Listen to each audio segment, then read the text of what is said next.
I mean, if being simply the best was an Olympic sport, I would have more gold medals than Michael Phelps. But you're wrong. This is absolutely about me. This is the Kevin Owens Show, haven't you heard?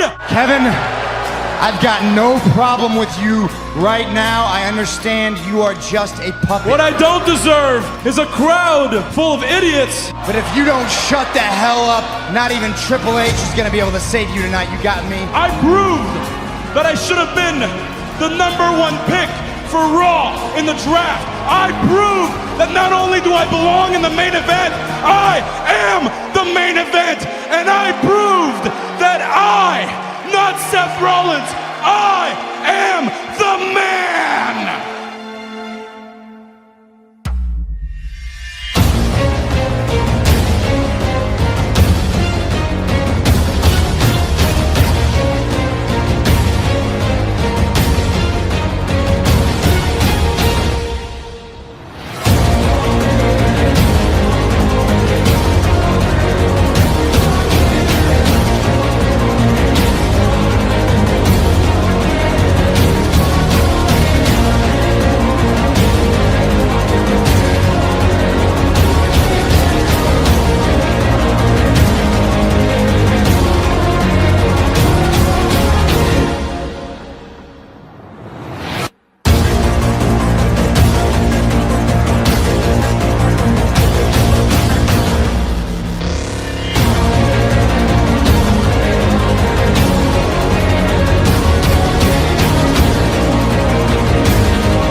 Well, ladies and gentlemen, it is a championship night at the U.S. Bank Arena in Cincinnati, Ohio. 2 titles are up for grabs, including the United States Championship, now held by that man, Roman Reigns.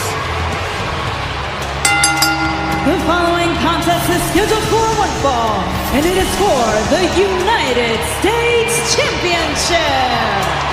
Making his way to the ring from Pensacola, Florida, weighing 265 pounds, he is the new United States Champion, Roman Reigns.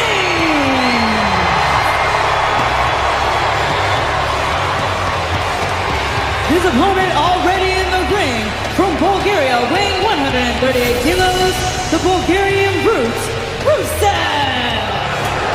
Well, ladies and gentlemen, it was last night at Clash of Champions, the very first Raw exclusive pay-per-view event since the brand extension draft this summer, that Rusev would defend the United States Championship against Roman Reigns, and it was an incredibly physical matchup, and Roman Reigns would hit a spear toward the...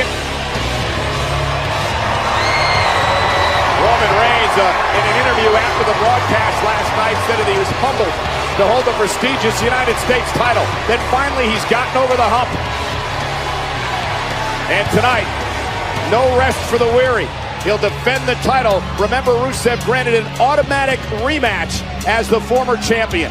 Yeah, but I don't know if this is the same Rusev that Roman Reigns defeated last night. I've seen Rusev backstage all day. He's disconsolate. He won't speak to anybody but Lana. Rusev's always in a bad mood, but somehow he's in an even worse mood tonight.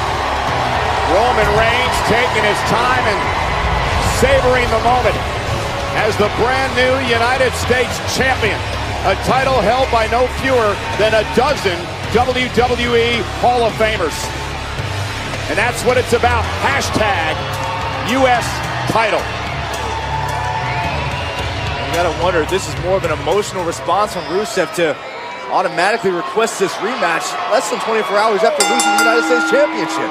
Well, Rusev and Roman Reigns, an extremely competitive matchup last night at Clash of Champions. I think Rusev is well aware of just how much damage he inflicted on Roman Reigns last night, and he wants to capitalize as soon as possible. And it seems, Corey, that Roman Reigns is going to need to try to weather that emotional fury and storm from Rusev out of the early part of this matchup. in order to survive here tonight. We can't also forget that Rusev's got to be beat up. Rusev's got to be sore from last night's battle. So it will be interesting to see what the approach is here. Covered by Rusev, and Roman Reigns doesn't allow the referee to get in position before he gets the shoulder out. A front face lock, and now Rusev taking Reigns down in a much different strategy than we saw from Rusev last night, Corey. And maybe Rusev learned, I don't want to stand and trade punches with Roman Reigns. I don't want to go toe-to-toe with the big dog. I'm going to try a different strategy, maybe wrestle him down, use a slight size advantage. Yeah, Rusev, extremely well-versed in the catch-as-catch-can style. Of course, mat-based wrestling here by Rusev. Look at Roman Reigns again in trouble early. We know what a powerhouse Roman Reigns is, but Rusev is a big man. 300 pounds resting down in your body in any situation is uncomfortable and painful. Hammerlock now applied by Roman Reigns, and now it's Reigns who's in control of Rusev. Very slow pace to start this match tonight. Much more methodical. I guarantee you both of these superstars learned a lot about each other last night, and they've come in with appropriate strategies. Who has the advantage tonight, Corey? The new champion or the former champ, you believe? I would have to say, judging by entrances alone, the confidence that Roman Reigns displayed, he's in the right state of mind. Rusev's very emotional, which could backfire. And Roman Reigns is wrestling with Rusev here. The side headlock takedown as Lana looks on. Talk about that emotional state. Look, in many ways, you can say Roman Reigns has thrown Rusev's life upside down. He ruined the wedding celebration. He injured Rusev's ribs at one point, now taking the United States Championship. And much like the advantage Rusev had last night as champion, Roman Reigns has champion advantage tonight, meaning that Rusev has to pin or submit Reigns. A disqualification or countout doesn't get him anywhere. And this strategy by both superstars at this point is very smart. After how high impact last night was, slowing things down a little bit. Different style, less impact on each other's bodies. Roman Reigns, on your own body, I should say. Using a kip up and then a double leg takedown by Rusev as he continues to ride Reigns. Using his 304-pound frame to try to wear down the United States champion. And hey, maybe this is Rusev's way of kind of trying to throw Roman off his game a little bit. Not utilizing more of a high-impact approach, but rather trying to slow down the pace of this match.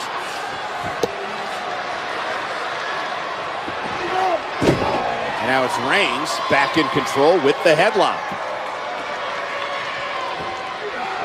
And Rusev with the power. And that stunned Reigns. You could see Roman Reigns' entire body went limp with that first high-impact belly-to-back suplex. Delivered a blow to the kidney area. This is what I was talking about earlier. Rusev knows exactly how much damage he inflicted on Roman Reigns' back and spine yesterday. And again, a suplex. Damage to the back. Cover by the challenger. And a kick out at 1. But again, Reigns feeling it in his lower back. After Reigns won the United States Championship, he vowed to be a fighting champion, to continue to build on the prestige. Oh! Well, he didn't have to wait. 24 hours later, he's defending the title. Not quite. I really expected Rusev to come out of the box quicker here tonight because of the pent-up emotion, but this has been very effective for him. I completely agree. I couldn't agree any more. I'm a little surprised to see Rusev employ. Oh! Wow. What a right! That right hand will knock the strategy right out of your brain.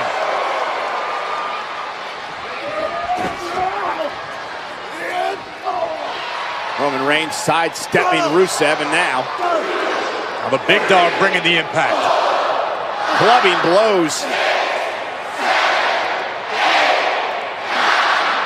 Rusev may have whiplash at this point. Again, you can't believe that either one of these men is 100% tonight after that battle at Clash of Champions. Rolls him through, 2 count. Oh, did he get him? No, Rusev just got his shoulder up, and now Reigns is going to use his. Can he get it? He can't, no. Roman Reigns, the back is still too tender from last night. Roman Reigns unable to muster the strength, but Rusev does not have the same problem. Taking advantage. Rusev, the challenger, is taking over this matchup. Can Reigns successfully defend his title? Back live on Monday Night Raw. This is a rematch for the United States Championship. The challenger tonight, Rusev, in control of the champion Roman Reigns. The more Rusev maintains that control, the more you can feel the confidence of Rusev building in this match. And Rusev has been focusing much of this matchup on the back of Roman Reigns. Here's an instance in the matchup early on where Roman hurt it. A lot of damage inflicted last night at Clash of Champions by Rusev to Reigns' lower back, and you can see the after effects are still being felt. And neither of these men 100% tonight following the United States Championship match 24 hours ago at Clash of Champions. But tonight they do it again here in Cincinnati. Byron pointed out earlier, Reigns vows to be a fighting United States champion. Well, little rest for the weary.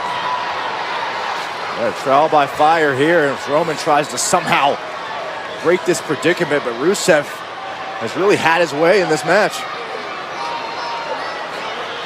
Trying to break the grip of the Bulgarian brute. Rusev as Reigns powering out. Just enough separation to deliver those massive right hands. What a drop kick by Rusev. Right in the mouth. Once again, momentum stunted by Rusev. Corey, you hit on this earlier, how angry and upset Rusev was when he lost the championship. Let's look at this beautiful, right on the mark drop kick by the super athlete. But you're right, Rusev is in a nasty, nasty mood, and he's taking it all out on the United States champion. This is our opening matchup here tonight on Monday Night Raw. 2 championship matches, the tag team titles later on. Nice suplex again by Rusev. The gut wrench by the Bulgarian brute into the cover for the championship kick out by Reigns.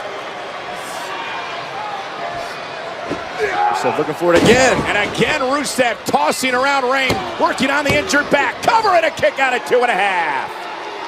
Another near fall for the challenger.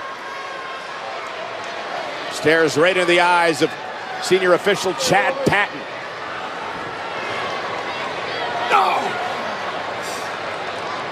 Continuing to inflict punishment. Measured right hands to Roman Reigns' eyebrow. Swell up an eye like that. Incredibly hard to see, changes the entire complexion of the match with your opponent. Well, this is someone in Rusev who expected to be United States champion for years. Calls himself a natural born winner, and then Roman Reigns comes along and essentially changes those plans. So Rusev's doing whatever he can to protect that self-imposed legacy.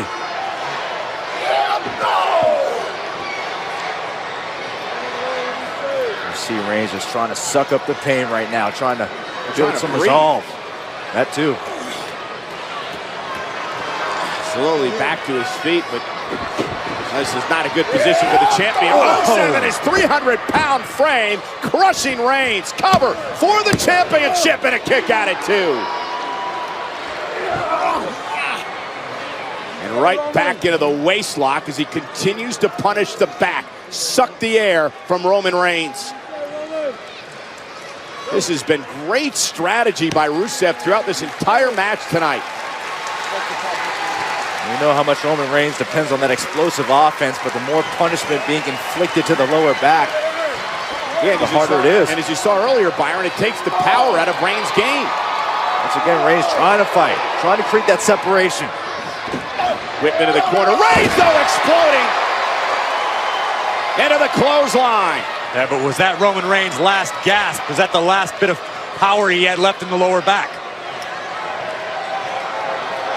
I think you're seeing a case of that. Corey Reigns able to snap back with that clothesline, but unable to capitalize.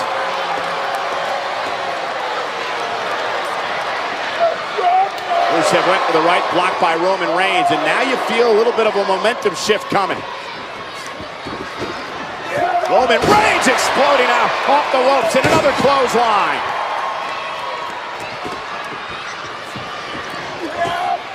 And Roman Reigns is feeling it. Adrenaline can make your body do crazy things, as Roman Reigns is feeling right now.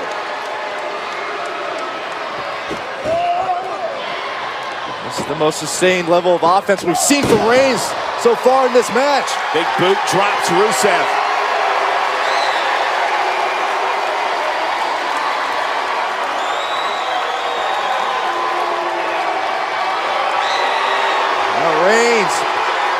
Poised to take control, lock and load. Went for the Superman punch, and he got caught by Rusev. Oh, my goodness. Men dumped over the top rope, and Reigns landed hard on the back of Rusev's head. Both men are down and out. United States Championship's on the line, live on Raw. Back live on Monday Night Raw, Rusev covering the United States champion Reigns, and a kick out at 2. The Bulgarian brute Rusev looking to win back the United States title that he lost last night at Clash of Champions. Yeah, watch what happened before the break here. Rusev and Reigns. Watch Reigns landing right on the back of the neck of Rusev. And then Corey, during the commercial break. Yeah, take a look at this. Rusev driving the spine of Roman Reigns into that steel ring post. Totally changing the momentum once again. Yeah, again, working on the lower back of Roman Reigns. Started it last night at Clash of Champions, has continued that strategy here tonight. This is somewhat unusual from Rusev, but Rusev knows he's going to have to bring out the heavy artillery tonight if he wants to dethrone the big dog. Yeah, suplex from this point will really rattle the back of Roman Reigns. Could be a short title reign for the new United States champion. So Roman's trying to hold on. Trying to fight it. Short right hands to the ribs of Rusev. Roman Reigns building somewhat of a comeback on the top rope. Headbutt by Reigns. Now it's Reigns in the driver's seat. I wouldn't say that just yet, Saxton. Now you can. Okay, now I can.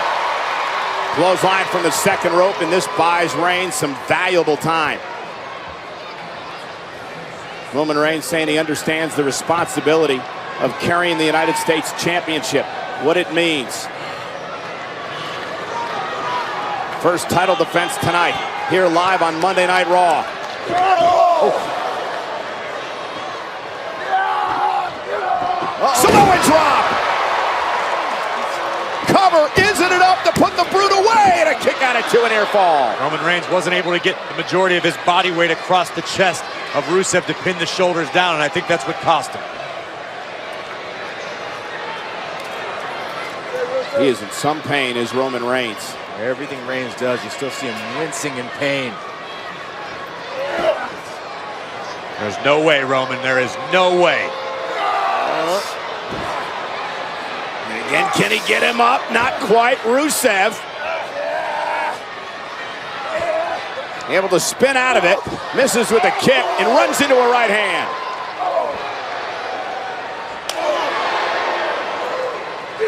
Oh, there's the spin kick, and that'll rattle the champion. Is it enough to take the gold? And Reigns got the shoulder up at 2. See the frustration on Rusev's face. He's got to be asking himself, what do I have to do to win back my United States Championship? What's it going to take down the big dog? He's so explosive as Rusev. That's the same expression we saw last night. That's what you don't want if you're Rusev. You cannot allow frustration to seep in because it can cost you. Oh, headbutt right to the chest. And Rusev again. Kick out at 2. What's Rusev got in mind here? Rusev maybe looking to execute the fatal blow in this match. Top rope for Rusev, and he runs into a right, driven down to the floor.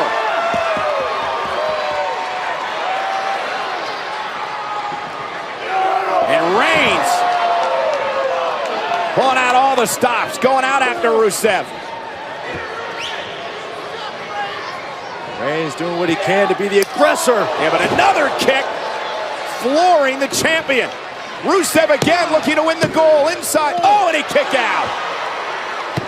I know Rusev is frustrated, but you have to be impressed. Everything Roman Reigns has attempted tonight, Rusev has had an answer for. Rusev has had an answer, but does he have the ultimate answer to put away Roman Reigns? That remains to be seen. But this kick almost turned the champ's lights out in a hurry.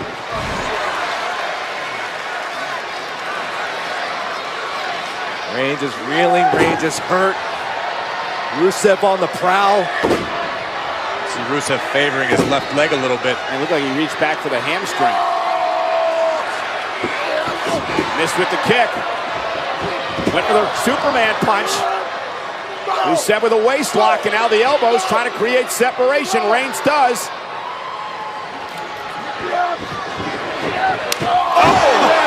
That's it. Rusev to regain the championship, not now. And Rusev has got to be frustrated. He's done everything he can to take out Reigns and hasn't been able to do it.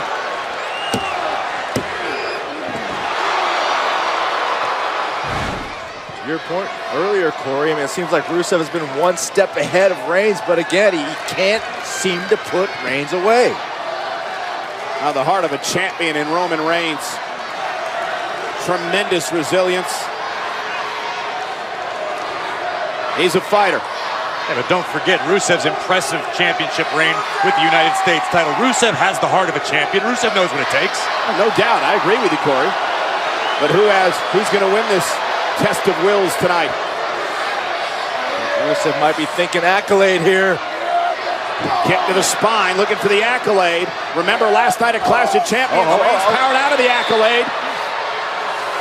And now he blocks. But can Reigns' arms withstand the power of Rusev's leg?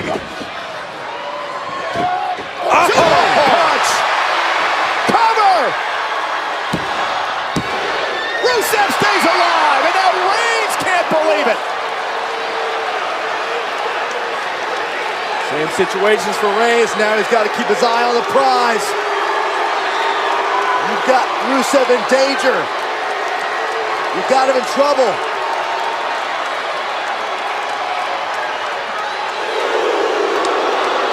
And now Lana up on the apron.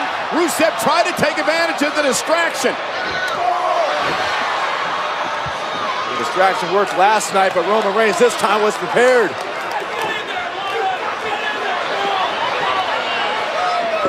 Drive-by.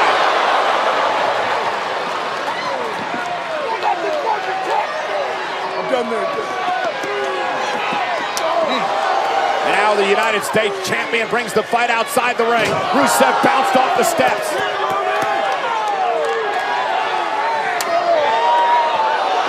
And Rusev pounded into the WWE Universe. Rusev better get back toward the ring if he wants to win the United States Championship. You're not going to win it out in the crowd. Yeah.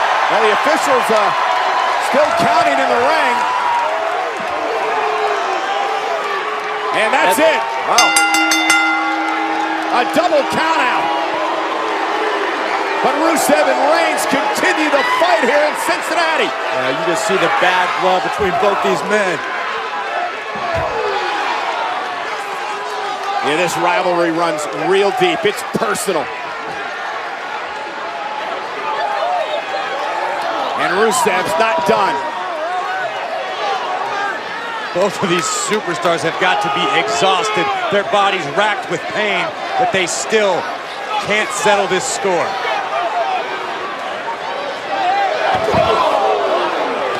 And Reigns driven to the barricade. Folks, this match is over. It was a double countout, but the brawl continues. Right now, Rusev's just trying to hurt Roman Reigns. Rusev knows Reigns retained the United States Championship, and Rusev just wants to inflict punishment at this point. He's still upset after what happened last night, after what Reigns did to his wife, Lana. And now whipped into the barricade.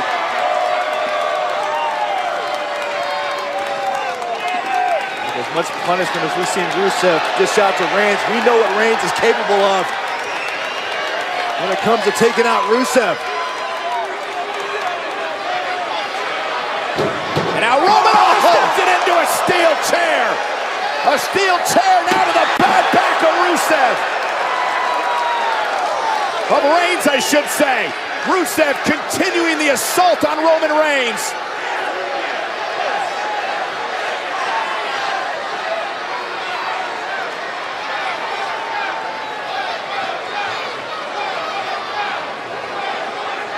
Rusev can barely stand himself.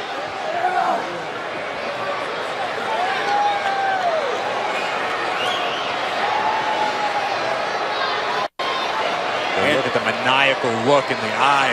Yeah, dangerous situation here. Reigns is helpless. Rusev with a steel chair in hand.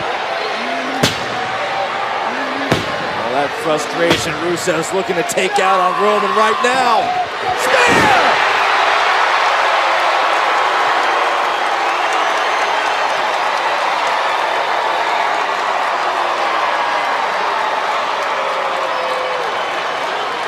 And Roman Reigns showing the wounds of this battle here tonight with Rusev, but he's still the United States champion. I think the smirk says it all, though, that Roman Reigns just flashed it. Rusev, you took your best shot, and you still couldn't take me down. Hold on. This rivalry runs deep. Look at the chair. Really bent in half. It was deformed across the body of Roman Reigns.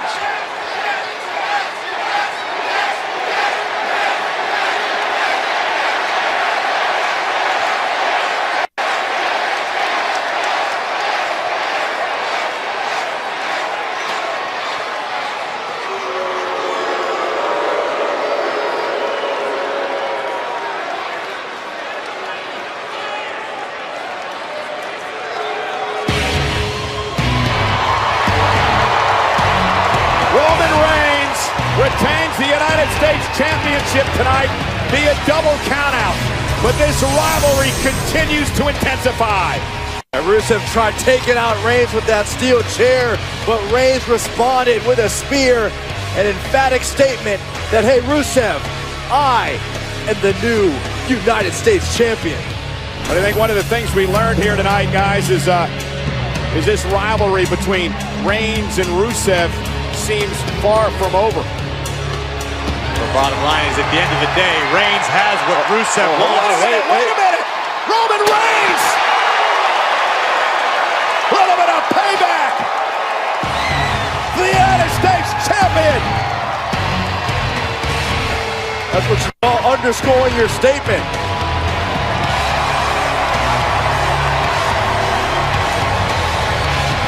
An incredible match to kick off Monday Night Raw live tonight in Cincinnati.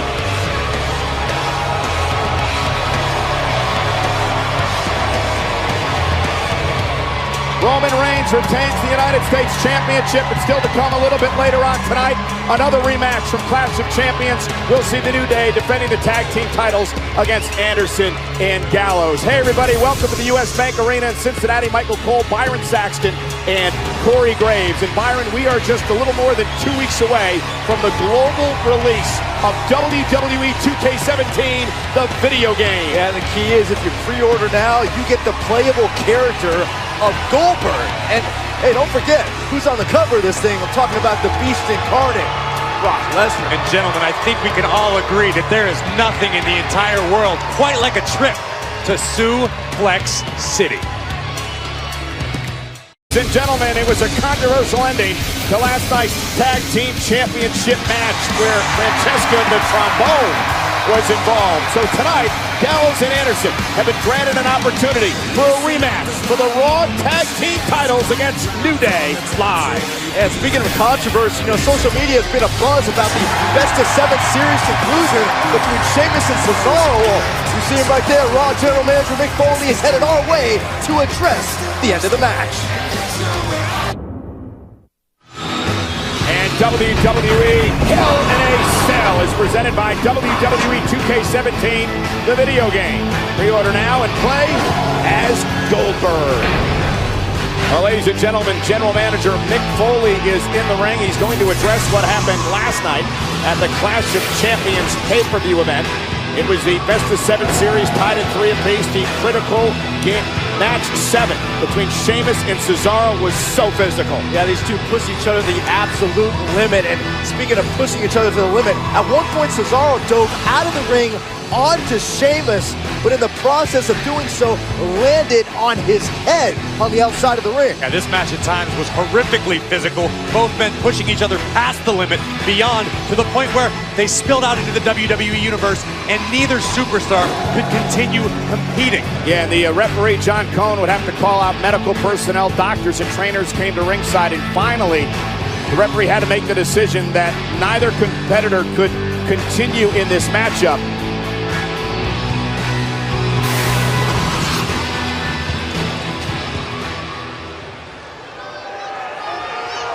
Last night at Clash of Champions, Sheamus and Cesaro culminated their best of 7 series in a thrilling match, which unfortunately ended due to medical stoppage, meaning that their best of 7 series ended in what was thought to be a mathematical impossibility, a draw.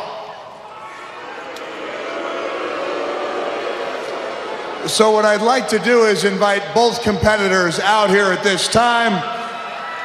Ladies and gentlemen, say hello first to Sheamus.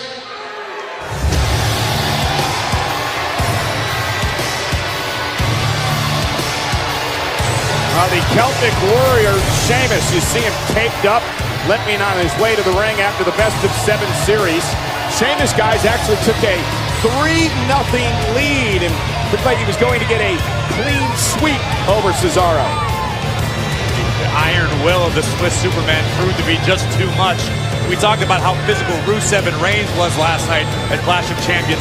This match was unbelievable. After a best of 7 series, the fact that Cesaro or Sheamus were even able to walk is impressive to me.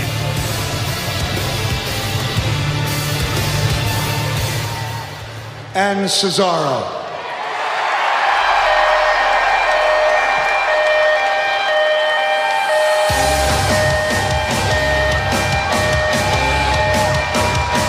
And with this man, Cesaro accomplished in the best of 7 series was absolutely impressive. He fell down 3 matches to 0. He picked up a very emotional victory in London, England at the O2 Arena to cut it to 3-1, and then he battled back to tie it at 3 apiece. All this with an extremely hurt back after being driven into a ring post by Sheamus in match number 2. Like every time we see Cesaro, understandably so, he's got more of that kinesio tape on his body. He's starting to look like a mummy. Throughout the entire series, Cesaro never actually really recovered from the back injury. Now, gentlemen, if I may. Mick. How is this even a discussion? Huh? When you set this best of 7 series, Mick, you said, and I quote, that the man who was more physically dominant in the best of 7 series would get a championship opportunity. That's why I'm here. You said that, Mick, right? Yeah, and after I'm talking, Foley. You told both of us. Why just shut your mouth for a second while I talk, all right? Hey, if you want him to be quiet, why don't you just tell him one of your funny Irish jokes? That's pretty funny, Cesaro, you know that? But the truth of the matter is, last night we baked the hell out of each other. And I didn't come out here for some wishy-washy response. You said, and I quote, that the man who was more physically dominant would get a championship opportunity. Now, if that isn't me, Foley, then I have no idea what series you were watching. Hold on. As far as I remember, last night, I was standing in this ring, ready to fight, while you were scurried away over there doing the walk of shame.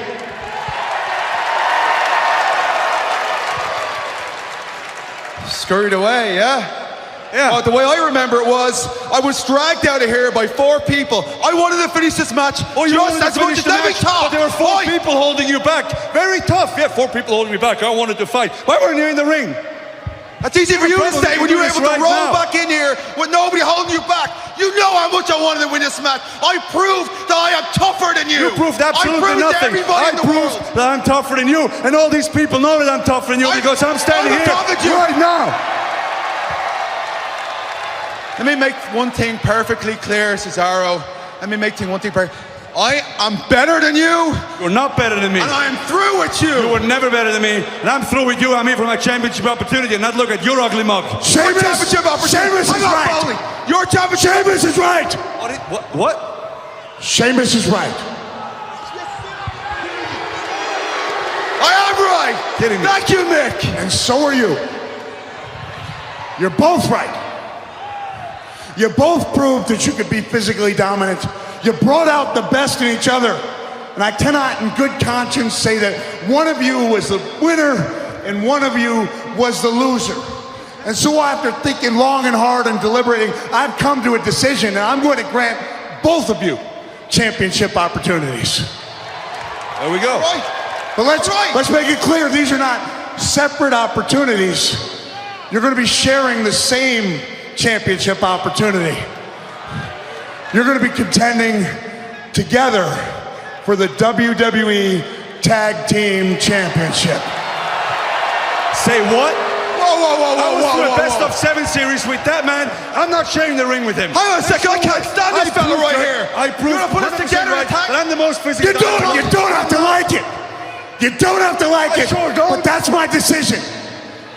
And if you decide you want to do it, then you will be facing the winner of the following match. Oh, Sensei!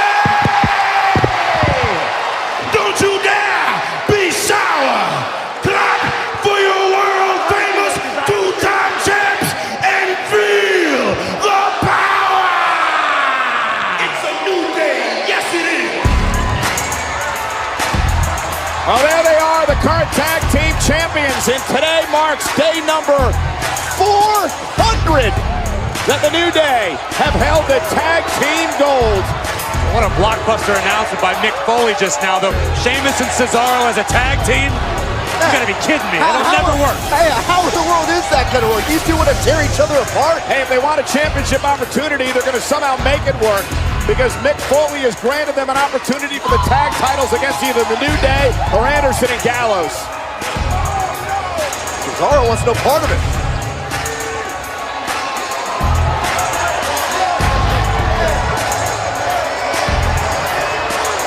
Quite sure how I feel about this. It's plain as day, Michael Cole. Sheamus and Cesaro have pure disdain for one another. I get that it's an opportunity, it's a championship opportunity, but there's no way these two warriors can work together. Period. Oh yeah, you look at their credentials on paper and they could be an opposing team, but again, they can't stand each other. Speaking of imposing teams, The Gallows and Anderson were granted this rematch tonight because of what happened at Clash of Champions. The following contest is scheduled for one fall, and it is for the Raw Tag Team Championship. Introducing the challengers at a combined weight of 505 pounds, Luke Gallows and Carl Anderson. The controversy ensued when Xavier Woods, who wasn't in the matchup, used Francesca the trombone to take out Carl Anderson. The New Day retained the title, so because of that, Anderson and Gallows get an opportunity. Tag team titles up for grabs, live next on Raw. And we are back on Monday Night Raw. Tag Team Championship match underway. Anderson and Gallows against the New Day. Kofi Kingston and Big E, of course, Xavier Woods at ringside for the New Day. 400 Gallows. Yeah, Luke Gallows, he was making a beeline for Big E, and Kofi Kingston made him pay. And Anderson now over the top rope and runs into Kofi Kingston. Kofi Kingston taking out Gallows there. That was really how the match started last night at Clash of Champions. Yeah, within the first minute or so, Gallows took out Xavier Woods on the outside, took out Big E, really bum rushed the New Day. Which led to Xavier Woods and the use of the trombone. yeah, let's use the word that you guys seem to be avoiding. New Day cheated. Plain and simple. Xavier Woods struck his opponent with a trombone. He should have been disqualified. Unicorn Stampede is what JBL will name this. Kofi and Big E with the frequent tags in and out of the ring, wearing Carl Anderson down. Luke Gallows now from behind. What a massive boot to the chin of Big E. Now Kofi dumped over the top rope, and things getting out of control early. Once again, Gallows and Anderson playing this extra card of viciousness. Gallows, man, just turned Kofi inside out. Luke Gallows making his presence felt. Gallows and Anderson dominated much of the match last night, despite the fact that the New Day still survived, but eerily reminiscent. So dangerous. Anderson and Gallows. Anderson! But remember, he's got to get Kofi back into the ring. Titles only change hands via pinfall or submission. Oh, you're right, but Anderson and Gallows are masters at inflicting maximum damage within the time allotted. They have a referee's 10 count. Covered by Anderson, hooks the leg, kick out. Gallows wasn't even legally in the matchup, but got involved anyway. Taking out Big E right there, and then Kofi Kingston will also suffer that wicked clothesline courtesy of Luke Gallows. Runaway train. Meanwhile, back to live action. Gallows is legal now. He made the tag. Gallows right hands to the back of the neck of Kofi Kingston. This is what Gallows and Anderson did so very well last night, was isolate the ring. They cut the ring in half, dominated. One of the most decorated tag teams in the entire world, looking to win the WWE Tag Team Championship here on Monday Night Raw. Kofi Kingston looking to use his quickness, but Luke Gallows, Kofi, springboard off the second rope, gets caught into a choke slam by Gallows. Cover, hook to the leg, isn't enough here, and a kick out. Gallows and Anderson dominating. Can they win the tag team gold? We are back live on Monday Night Raw Tag Team Championships. The New Day, 400 days and counting in their reign, but will it end tonight against Anderson and Gallows? Kofi Kingston is taking a tremendous amount of punishment at the hands of Anderson and Gallows, trying to make it a Big E for a tag. Big E has been legally in this matchup yet, has he? It's effective strategy by Anderson and Gallows. And again, cutting off the ring from Kofi Kingston. Kofi just doing whatever he can to try to maneuver over. Power by Anderson. And Kofi Kingston, one of the great athletes here in WWE today. But Anderson with a power bomb. Isn't enough to take Kofi out. Almost had him, almost won the tag team gold. Kofi, a 5-time tag team champion. Great resilience there from Kingston. Here comes Gallows. Only one other tag team in history has held the tag team titles longer in WWE. They were the old World Tag Team titles. Demolition held them for 478 days. New Day is at 400. Gallows here off the second. And Kofi Kingston. Tagged by Anderson, who's now legal. Every time you recite that statistical, I can't help but think of Demolition when it comes to Gallows and Anderson. Two guys who are out there to destroy and beat people up and win titles. Action smash, smash mouth style in your face. Here comes Big E. Here comes the smash mouth style. Whoa! Great throw and another belly to belly from Big E. You see why Big E becomes the difference maker for the New Day.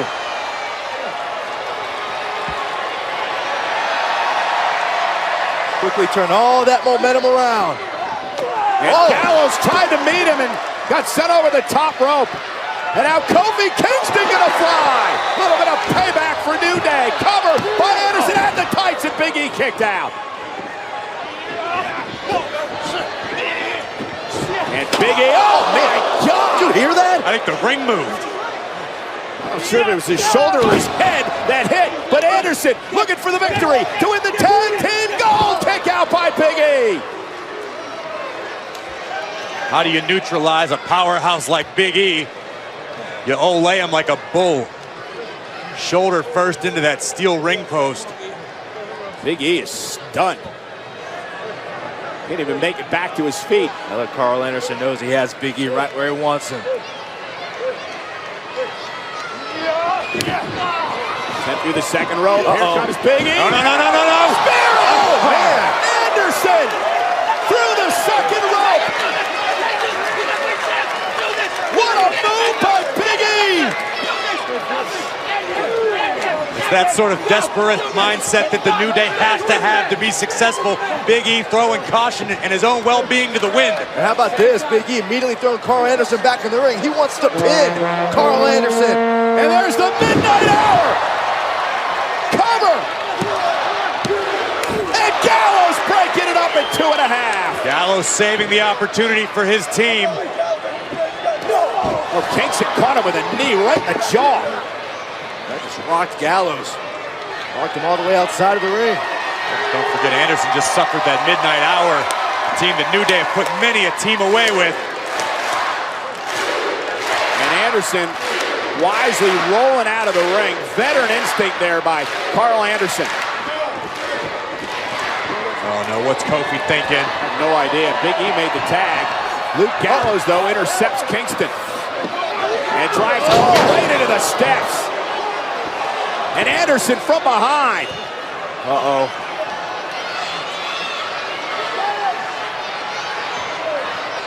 What's that? Anderson thinking, oh! Neck breaker from the top rope by Carl Anderson. Makes the tag to Big Gallows. Big E's isolated. I got that feeling again, Saxton. Gallows and Anderson. Oh! For the tag team championship. Oh! Magic Killer and Kofi Kingston saves the tag team gold. Gallows dispatches of Kofi again, and a kick to the back of the neck of Xavier Woods. You can feel the aggression mixed in with frustration for Gallows and Anderson. Such efficient, expert tag team work by Gallows and Anderson. We've seen the Magic Killer, we've seen the Midnight Hour matchup still continues. Oh, man! Kofi plants Anderson with a DDT, and here comes the big fella. Kofi's busted up, too, from when he went into the steel steps. Give credit, Kofi. Trouble in paradise! Still fighting to hold on to the tag team titles. Covered by Kingston. And the New Day retains the gold. 400 days and Here counting. are your winners and still the Raw Tag Team Champions, the New Day. What a extremely physical and vicious matchup. But the New Day survives again. Yeah, I gotta admit, there were a couple moments in that matchup where I thought we were gonna see new tag team champions, but you're right, Michael. Once again, the New Day pulls it off. Impressive teamwork, just the will to retain the WWE Raw Tag Team Championships. I mean, you don't get to 400 days without being an excellent tag team, so hats off to New Day. Yeah, New Day with a tremendous victory here tonight over Anderson and Gallows, who are primed and ready to steal the tag team gold as they got their rematch here tonight live on Monday Night Raw from last night's Clash of Champions. And speaking of Clash of Champions, the first Raw exclusive pay-per-view event since the brand extension draft, and we had our WWE Universal Championship match. Kevin Owens defending against Seth Rollins, and what a match this was. But we want to take you to the turning point of the match here. Kevin Owens, now watch what happens to Seth Rollins. Kevin Owens planting the knee right in the ribs of Seth Rollins. That injury would come back to haunt Rollins in the matchup. That was a pivotal maneuver in the match, that gutbuster from the top rope, but Rollins was able to overcome and deliver a pedigree. He could feel the WWE Universal Championship within his fingertips, but then Owens' best friend showed up. Yeah, this is where things went off the rails. Chris Jericho shows up trying to interfere in this matchup. The official couldn't see. Jericho placed Kevin Owens' foot on the bottom rope. And then the matchup would continue, and what would happen would be the official on this move here. Watch this. Official Chad Patton would be taken out of the equation. And Rollins and Owens would continue the battle without the referee. And again, Jericho would get involved, and then Stephanie McMahon came and sent a second referee down to get involved in the matchup. Yeah, but the timing worked out perfectly for Kevin Owens. Just in time for that official to show up, Rollins walks into the pop-up powerbomb, and Kevin Owens is still your Universal Champion. And then we would catch up with Stephanie McMahon after Clash of Champions in this WWE.com exclusive. Excuse me, Stephanie. Do you have any comment? Do you have any comment on the conclusion of the WWE Universal title match? Incredible show, and congratulations to Kevin Owens. Thank you very much, Tom. Bye.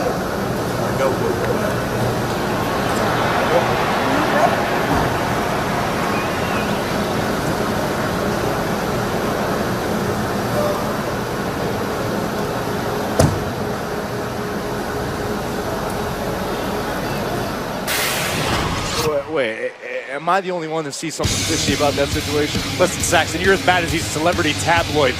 This is a husband picking up his wife from a hard day at work, a successful day as well. Yeah, again, Triple H greeting his wife Stephanie after Clash of Champions. But I want to go back now and show you the injury to Seth Rollins. Again, watch Kevin Owens plant his knee off this move right into the ribs of Seth Rollins. Seth Rollins crashing down from probably 10, 12 feet in the air directly on the knee. And earlier today, Seth Rollins would head to a medical facility here in Cincinnati, Ohio to get x-rays, and the doctor pointed out that Seth Rollins indeed has damage to his ribs, and we're being told now that Seth Rollins is not medically cleared to compete tonight on Monday Night Raw. Well, speaking of Rollins' opponent last night, you know, Chris Jericho might call this the greatest highlight reel of all time, because Jericho will welcome his best friend and the man who he helped retain the Universal Championship, Kevin Owens, tonight live on Raw. Yeah, you want to ride my coattails to win a championship. Ride your because you know you can't You beat rode me. my Because you know I'm coattails because I'm the superior. biggest Cesaro Mick. It's not too late. You can change your mind. You can give me my individual championship opportunity, Mick. You can do this. Why would you do that? He can give me... You think I'm messing with you? Oh, you fight it. I'm not messing with you. I'm going to tell you what I saw last night. Me, Michael Hayes, Arn Anderson, 3 WWE Hall of Famers sitting at a table, jaws open. I got tears in my eyes. You know why? Because I believed in you. And because you proved everybody out there wrong, and you proved me right. You proved that a best of 7, 7th match could steal the show. It's a damn good show, and you stole it. You showed that 7 matches wasn't enough. But what am I gonna do? Am I gonna put you out there an 8th time? I cannot. Because if I do, I risk losing one of you for good. And I can't do that. I cannot lose one of you or both of you. You're 2 of the greatest superstars I've ever seen. I'm not just saying that. I'm telling you, you're 2 of the toughest, 2 of the greatest superstars I've ever seen. And I can't lose you. But if I put you together, you could change the face of tag team wrestling. Every once in a while, you put together 2 people who don't like each other, but have earned each other's respect, and they create magic. I'm just asking, trust me enough to give it a try and see what happens, and see if the magic is there. Trust me enough to try, and if you do, we'll put you out there tonight and show the WWE Universe what I've known all along. You guys are amazing. You guys are amazing.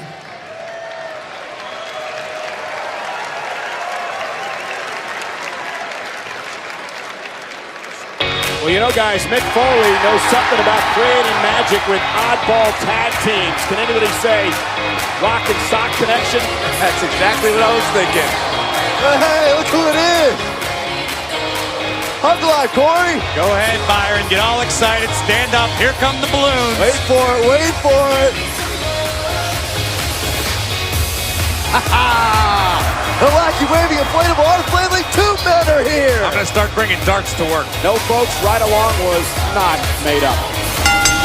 The following contest is a women's division match scheduled for 1 fall. Making her way to the ring from San Jose, California, Bayley. Big matchup for Bayley here tonight, as tonight's Monday Night Raw is powered by Tap Out, men's and women's athletic apparel, available now at JCPenney. So, speaking of Ride Along, Cole, do you realize that the man sitting to your left has a name for his stomach? What's wrong with that? And that would be? Tammy the Tummy, Saxton. Guess what? Tammy's happy right now. This explains everything. Why you lose your mind like a small child when Bayley comes out here. Why you have 0 friends. Basically everything that's wrong with you. Well, Anna Fields does not seem too impressed with Bayley. However, I was impressed with Bayley in the way that she operated in the triple threat last night for the Raw Women's Championship against Charlotte and Sasha Banks. And look at Anna Fields looking to make a name for herself here tonight on Monday Night Raw. Anna Fields looking to maximize her opportunity. As you were saying, I agree with you. Last night, Bayley was very impressive, but she just couldn't get it done. Like we've said, at this stage, Monday Night Raw, Clash of Champions, Bayley's just not ready yet. Yeah, but look at this. In a month's time since Bayley showed up here on Raw, she's shown that she can defeat Charlotte. She's been on ESPN. She came within a hair of winning the women's title. You can't question the bright future that Bayley has here. And Bayley in trouble. Wicked forearms from Anna Fields. And using the long legs to her advantage. 3, 4. Bayley still may be suffering a hangover after last night's triple threat match. Cover by Fields on Bayley and a kick out. It's a highly competitive contest, but you got to wonder, I think more than a physical hangover, I'm talking an emotional hangover for Bayley. She failed on the big stage. It could have shattered her confidence. I wouldn't say she failed, Corey. I mean, Dana Brooke had a lot to do with it. Is she the WWE Raw Women's Champion? No, she's not. Then she failed. Oh, here's a question for you. If Dana Brooke weren't at ringside, would Charlotte still be the women's champion? Hey, why don't you go feed Tammy, Saxton? Don't talk to me anymore. I'm busy. And into the corner, and now Bayley starting to take control of this matchup. Well, we've seen it in NXT, and we've seen glimpses of it on Monday Night Raw. Bayley has that next gear, and if she turns it on, she's very effective. And you're right, Byron, she may have a bright future. Last night wasn't her night. Maybe she starts anew tonight. I think Bayley has proven as such right now, weathering the early storm in this match. Oh, and an elbow right to the spine. And Bayley again with a running clothesline. 8 years ago, Bayley had her first match. Around we go. 8 years ago, Byron had his first date. It was also his last one. And Bayley to belly. Bayley to belly. And Bayley with the win. There you go, Bayley. Here is your winner, Bayley. Now, we've said it. We've seen glimpses of Bayley and what she's capable of. But can she continue the momentum? Well, Bayley showed that she can respond to a step back and respond emphatically the next night as she did here. Bayley to belly. Bayley showing the world she's ready for that next challenge. Bayley, congratulations on your victory, but I'd like to take you back to last night at Clash of Champions. You came up a little bit short in your quest to become women's champion. How are you feeling 24 hours later? Well, last night, Charlotte and Sasha proved why they are the top two women in this industry. They hold the two measuring sticks, but if they think that the triple threat was the last time either one of them will see me, whoo, they've got another thing coming.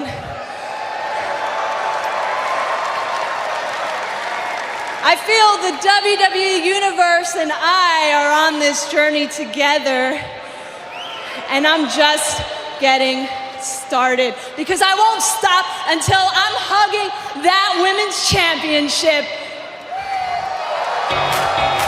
And if we learned anything from NXT, Byron, Bayley will not stop until she's champion. No, she will not. You gotta love the optimism of Bayley. A bright future for that young lady.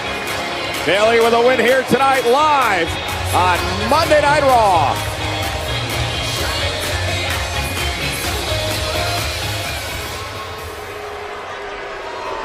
Hey, Mick. Gosh, you snuck up on me. Sorry, Nate. Download the new iOS update. It's pretty crazy. Maybe later. You have to admit, I kind of look like a fool right now.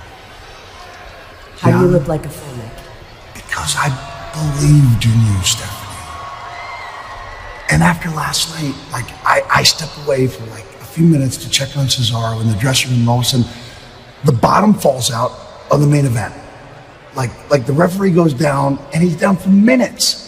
Chris Jericho interferes constantly, and then you conveniently decide to find a referee who will count to three just in the nick of time so Kevin Owens can get the 1, 2, 3.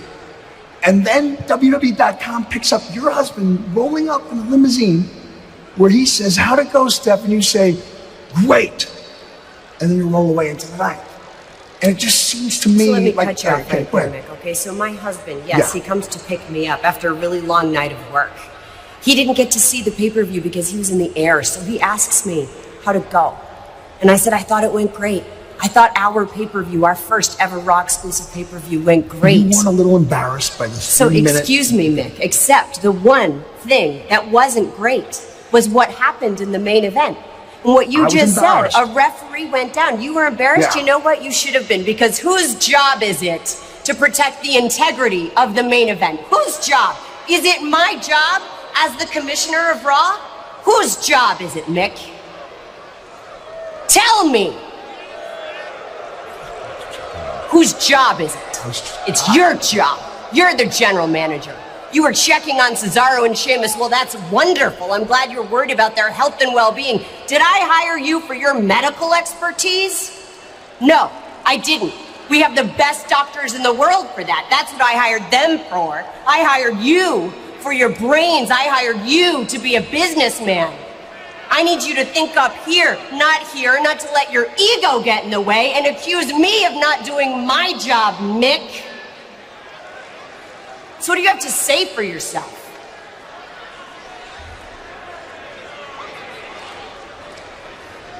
I was out of line. No kidding, you were out of line. What else do you have to say? I'd like to continue as general manager. You would? Would you really? Because if you want to be an ambassador, I can make that happen.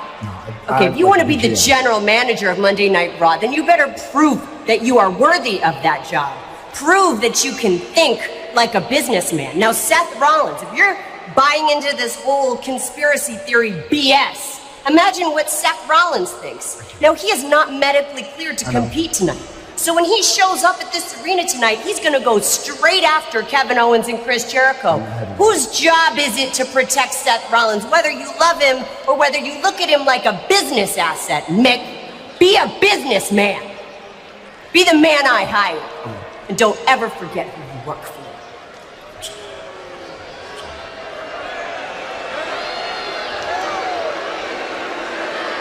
Well, ladies and gentlemen, a rough night so far for our general manager, Mick Foley. But one of the things that he can be proud of is that Mick Foley brought us the Cruiserweight division exclusively to Monday Night Raw. Coming up next, the best in the world under 205 pounds. Tag team action. The Cruiserweight division is live next. You're not going to be able to see this on SmackDown Live. The Cruiserweight division exclusive to Monday Night Raw. I love this guy.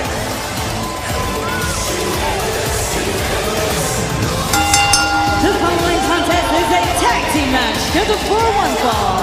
Introducing first from Baltimore, Maryland, weighing 170 pounds, Rich Swann. Cole, you certainly cannot handle this. And Byron, I'm going to say it because anything you like automatically becomes uncool. I am a Rich Swann fan.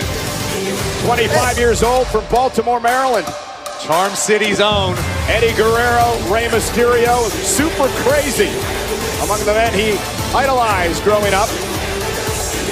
Yeah, wherever Rich Swann goes, you can see it right there. It easily becomes the life of the party. I like this music too.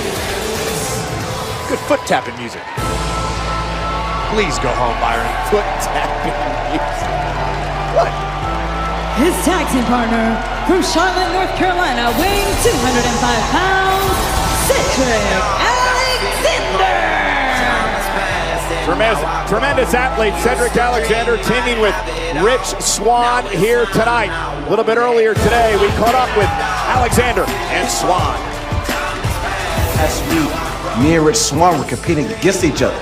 But this week, we're competing together. That's right, Cedric. And tonight, we are going to party all night long. Oh, Swann, we can't underestimate our opponents tonight. Brother, we're not underestimating our opponents. We're just having a little bit of fun. Just relax, because tonight, we're going hard on Monday Night Raw, baby. See how they do in the ring. Swann and Alexander set for tag team action. Byron, what would you know about partying all night long? Your idea of a party is blowing bubbles and drinking Yoo-Hoo. Nothing wrong with Yoo-Hoo, I love it.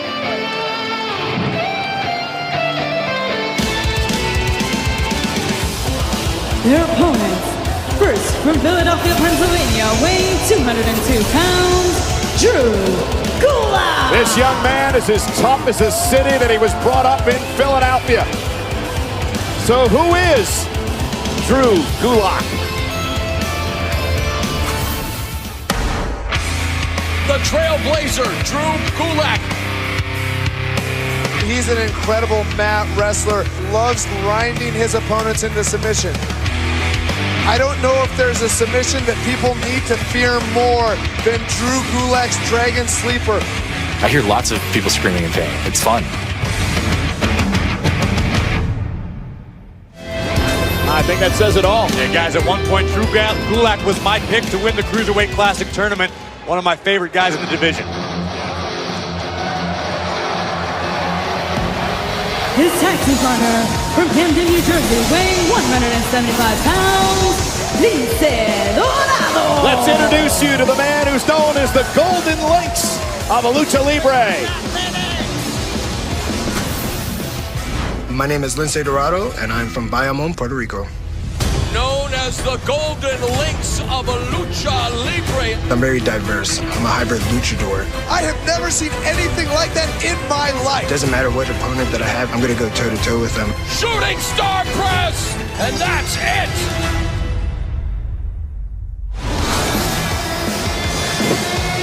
Lince Dorado.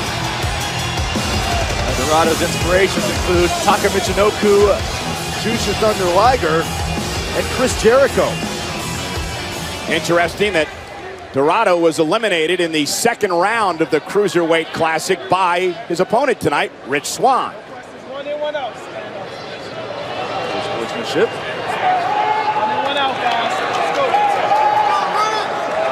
Saw a lot of this at Full Sail University, part of the Cruiserweight Classic this summer that took the WWE Network by storm, and Dorado now will start things off against Rich Swann. If you're watching at home, WWE Universe, I suggest you fasten your seatbelts because these two superstars can change the game in a hurry. Both incredibly quick. And look at that, Swann lands on his feet and flapping the wings, so to speak. And Swann with one of his own, and Dorado lands on his feet as well. Deep arm drag by Lince and one by Rich Swann. And a stalemate for both of these men. All right. Watching mirror images of one another. Unbelievable athleticism on display here in the Cruiserweight division. Among the men who trained Lince Dorado, El Pantera, and our very own Cesaro. That's the way. What's Swann going to do here? Oh, face first. And Dorado, shoulders down. Oh, and it's Cedric Alexander breaking things up. That's a solid way. You can pick up your teeth in section 112. And Gulak sent through the second ropes, and Dorado with a kick right to the face of Alexander. But in the ring, you've got two of the best flyers in the business right now. And Dorado shouldn't have turned his back on Rich Swann. And Swann launched into Gulak and Alexander. He got his own partner, too. And Dorado gonna climb high. Top rope. Moonsault takes out all three men. Cruiserweight tag team action continues live on Monday Night Raw. The Cruiserweight division exclusive to Monday Night Raw tag team action. Drew Gulak and Lince Dorado.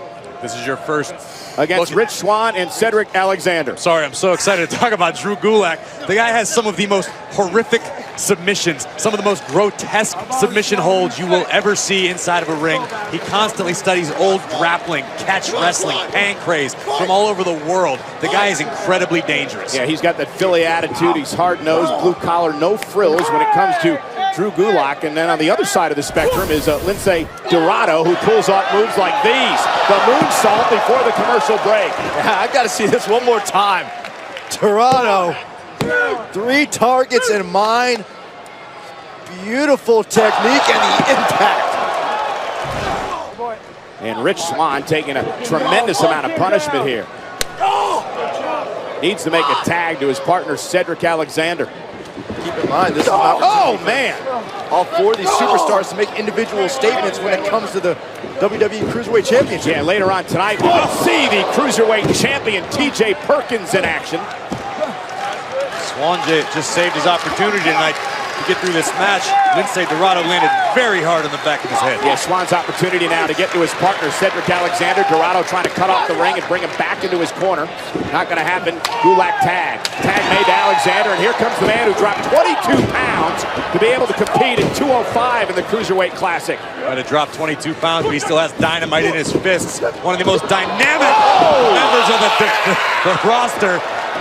Lightning quick ability. The man personally endorsed by Triple H after a classic matchup with Kota Ibushi in that Cruiserweight Classic. Revved up, Cedric Alexander. Off the top rope, taking out Gulak. Cover. Is it enough to win this tag team matchup? And Dorado breaks things up. Swan back into the fray. He paid for it too. He might want to stay outside the ring. And now oh my God! Was that the lumbar check? I think that was slightly higher on the spine. You still want to check it. What's Gulak doing? Oh, man! Goodness! Saito suplex. Tag, Swan. Kick right to the midsection. You heard that echo through the arena here in Cincinnati. Leapfrog. Gulak caught him. Rolls him up. Is it enough here to put him away? Had him no. Fast-paced action, Cruiserweight style. And Swan with a kick right to the face. Bridge cover. And off the rich kick, Swan and Alexander with the victory. Cedric Alexander and Rich Swann. As soon as the bell rings, Rich Swann immediately starts dancing. The party's back on. I'll tell you, all four of these Cruiserweights very impressive here tonight in tag team action. Brand new Cruiserweight division exclusive to Monday Night Raw. Each competitor knows how big of an opportunity every match is. Check this out. Now watch the height of Dorado coming down on the knees. Yeah, the of Cedric lumbar Alexander. check from Alexander. And Rich Swann able to evade the strike. A big kick with the rich kick. And Bridges into the victory.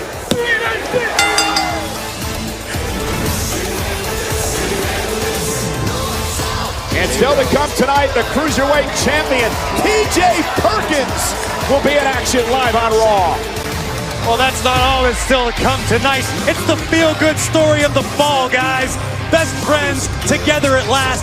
WWE Universal Champion Kevin Owens joins his best friend, one of the greatest of all time, Chris Jericho, on the highlight reel. Well, that's a feel-good story. This is a feel-weird story. Mick Foley saying sometimes odd partnerships create tag team success. Can Cesaro and Sheamus coexist as a tag team? We'll find out next. We are back live on Monday Night Raw, and yes, ladies and gentlemen, it's going to happen. Cesaro is going to be forced to team tonight with his arch rival, Sheamus. This is going to be interesting.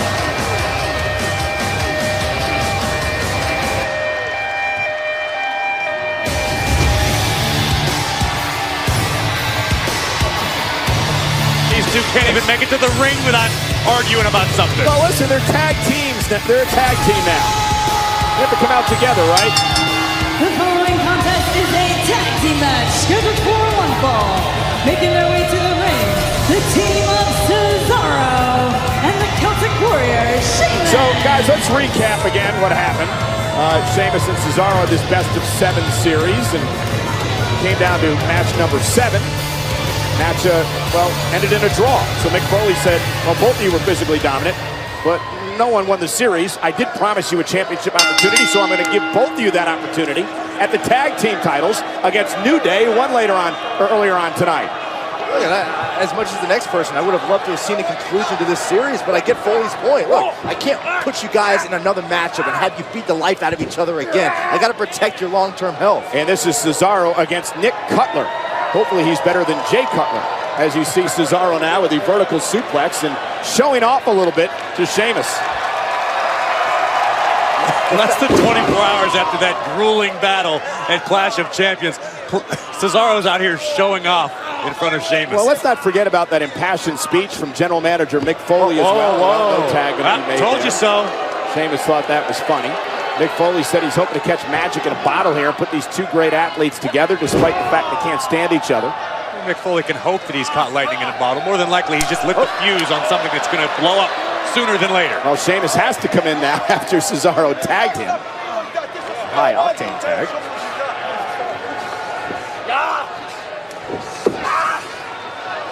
Seen a number of tag teams over the years where guys couldn't stand one another, and some made it work, some did. I don't think too many of them spent 7 matches in a row trying to physically destroy one another. Great point. It's like you get into a heated argument. Oh! You get into a heated argument with someone you can't stand, and then the next day you got to go on vacation together. Working with you every week. And here's the tag to Willis Williams. Runs into a boot from Sheamus. Come on, Willis. Byron, what kind of weird circles do you run in that you argue with people and then go on vacation with them? I got a lot of weird friends. Oh, and Sheamus takes down Mr. Williams. Tag from Cesaro. Sheamus still feeling the effects of that battle last night. Now Cesaro tags himself in. This could be the thing that propels Sheamus and Cesaro to success, just trying to one-up each other. Been pretty effective so far. I mean, on paper, you put Sheamus and Cesaro together as a tag team, they're incredibly dominant. I mean, physically speaking, the experience, what they've done in the business, but they're never going to get along. I think it's about... we're going to see the uppercut train. What you talking about, Willis? Oh, and Cesaro hung up on the top rope. How long were you waiting to get that reference in? And Willis Williams now taking it to Cesaro. And tag made, and here comes Nick Cutler. Willis and Cutler had trouble executing a basic tag, so I don't foresee them having too many opportunities. Well, they are working on the injured shoulder of Cesaro. Well, that's a great strategy, but they're working out the kinks of their tag team as well. Listen, Willis and Cutler at least have the same colored gear, sort of. I mean, that's, I think, makes them more of a team than Cesaro and Sheamus. It's a start. Oh, Cesaro with an uppercut. Yep. Williams sent flying. Keyword was start.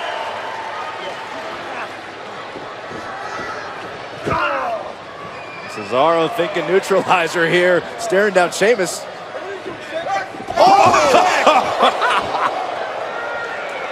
Well, match that, Cesaro, Sheamus says. And another one.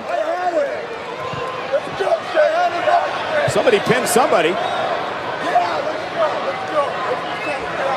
Cesaro. Pick up the pieces. And Cesaro and Sheamus victorious. It wasn't pretty. In fact, it was... Sheamus and Cesaro. In fact, it was pretty ugly. Well, the key is a victory. Sheamus and Cesaro, first victory as a tag team. I don't foresee these guys going down in history as one of the greatest tag teams of all time, but I'll watch them beat people up together. Corey, let's be fair. It's only their first match together. Maybe Cesaro and Sheamus will get together in the future. And remember, they will have a tag team title opportunity against the New Day down the road. That's your motivating factor. You want to be a champion, be successful at the tag team level. Earlier on tonight, we saw the tag team action in the Cruiserweight division, which is exclusive only to Monday Night Raw. Later on tonight, the Raw debut of the Cruiserweight champion, TJ Perkins. You get into this industry and you hear about all the things that can happen. Almost nobody thinks that it will happen. The culmination of an 18-year career. TJ Perkins was living on the streets, and now here he is as the Cruiserweight champion. You know, I was blessed at a young age to do some really great things, and also at a young age, I lost it all trying to continue that path. I've given everything for wrestling. During that time, I searched so hard for inspiration, and now it just means the world to me to be able to inspire somebody else. TJ Perkins is one of the fastest men I've ever been in the ring with. He does things that nobody else will do. I feel like my generation, they don't really have somebody who identifies with them directly. The way I dress, the way I look, the way I act, the way I talk. Now that I'm here, I feel like it's part of my responsibility to inspire others.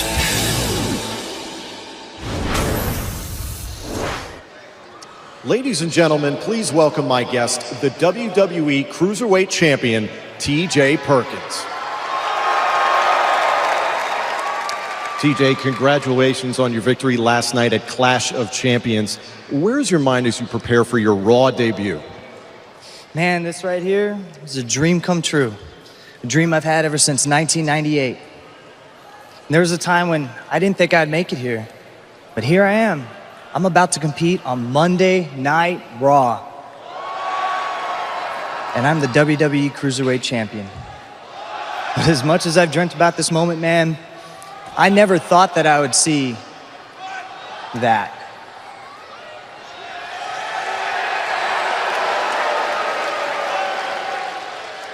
All right.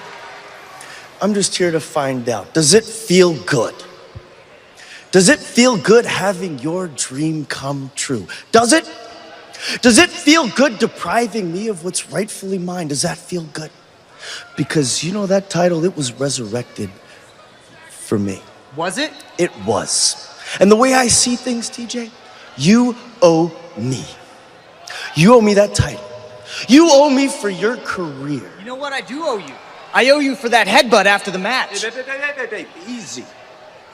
TJ, I want you to go out there tonight and I want you to enjoy yourself.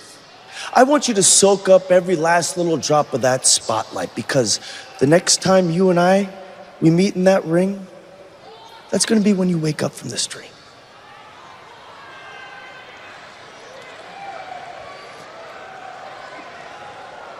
Well, there's the Raw Women's Champion, Charlotte. Last night she outlasted Sasha Banks and Bayley at Clash of Champions to remain the champ. Charlotte celebrates her victory live. Next. WWE No Mercy is presented by WWE 2K17, the video game. Pre-order now and play as Goldberg. And by Mattel's 3-Count Crushers. On sale now at a retailer near you. And we're in Cincinnati, Ohio tonight, banks of the river, the U.S. Bank Arena for Monday Night Raw. And the Raw Women's Champion.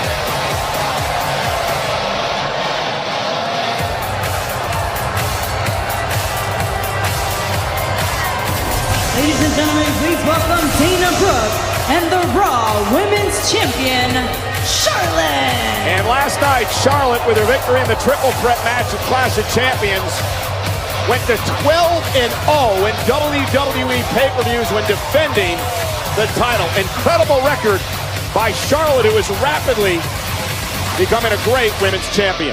Last night, Charlotte solidified her status as the queen of Raw's women's division. The entire world is talking about Charlotte. In fact, Forbes magazine released an article today, 5 reasons Charlotte is already the greatest female WWE superstar of all time.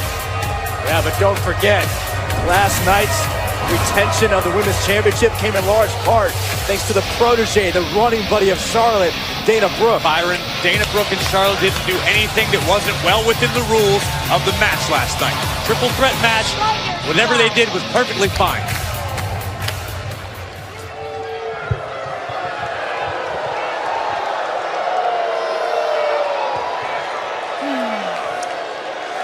You know, Clash of Champions was once again my night.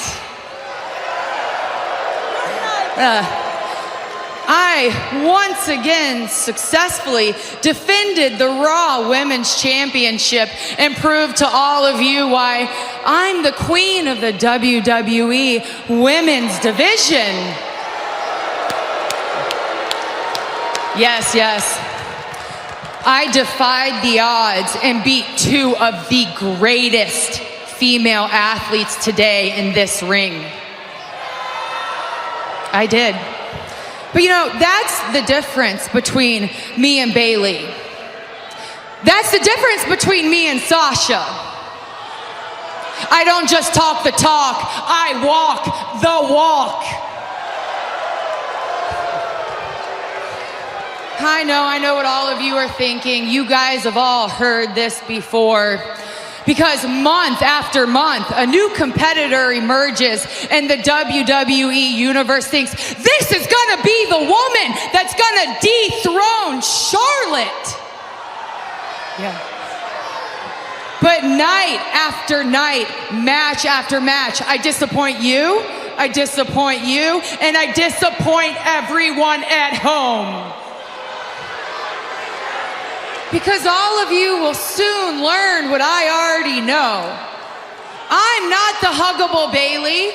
Nope. I'm not the internet darling Sasha Banks. You know what I am? I'm the money maker and the face of this division. And no one's gonna beat. Hold on there, money maker. Here comes the boss.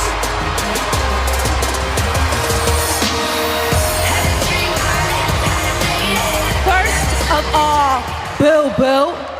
You need to slow your roll and check yourself, because last night may have been your night, but that is still my title. Sasha, if it was your title, sweetheart, why is it around my waist? Don't interrupt me. And second of all, you pinned Bailey last night and not me. So let's face the facts that I am still owed my one-on-one rematch, Queen Charles. And I want my rematch right now.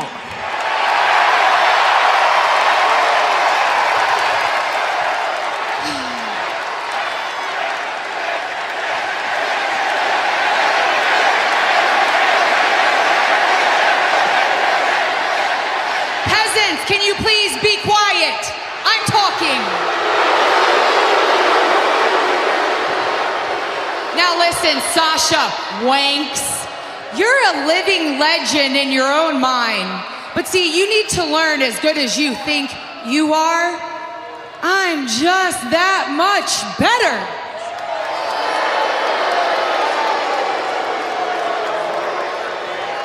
All right, you know what? Okay, you have earned it. And I'll give these people what they want. I'll even give you what you want. I'm gonna give you your title match. Oh my God, we're gonna have a women's championship match tonight. Remember what happened last time Charlotte accepted this challenge? Next week. Because can you please be quiet? Because if I didn't,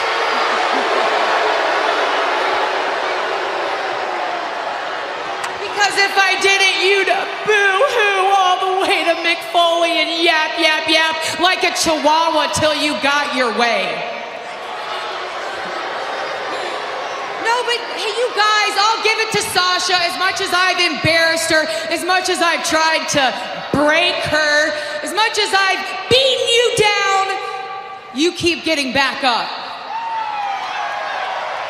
But make no mistake, in Los Angeles, I promise. No, You're gonna stay I promise you that I'm going to show you and the entire world why I will be the face of this women's division when I take back my WWE Women's Championship. Oh! What a slap by Sasha! Watch Dana. And now Dana Brooke gonna pay for it. Bank statement by Sasha Banks. Charlotte, meanwhile, back on her feet. I know Sasha Banks fancies herself the boss, but you don't interrupt and disrespect the queen. I think she successfully did that. And Dana can join her. All I can say is I hope General Manager Mick Foley makes it official for next week at Staples Center in Los Angeles. Charlotte versus Sasha for the Women's Championship. I'll second that hopeful thought. The boss on the tail of the Women's Champion. If she gets her wish next week, Sasha Banks will be the face of the Women's Division here on Raw. Call this the slap. Oh. Heard around the world.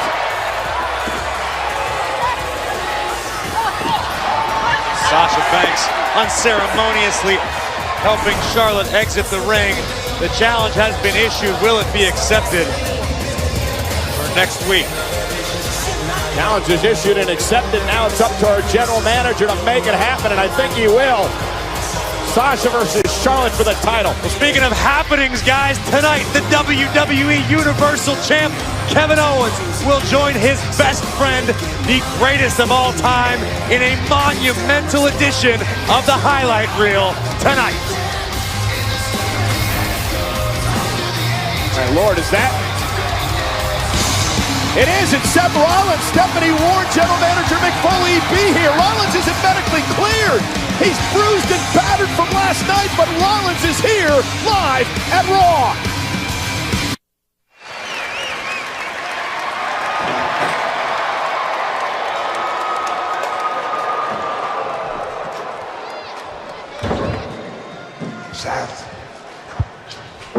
How you feeling? I'll be fine soon enough, Mick. But let me tell you, there is nothing that's gonna stop me from going out there during this highlight reel, okay? Kevin Owens is owed something. I know he is. But now's not the time and the place. You're not medically cleared. I've been there. I know what you're feeling, but now's not the time. Screw your rules, Mick. Screw them. I saw Stephanie get into that limo with Triple H last night. And I'm not gonna sit back here and listen to Kevin Owens brag about what happened to me. I know what you're feeling. Just Mick! die. Mick! I see your lips moving, but all I hear is Stephanie's words coming out of your mouth.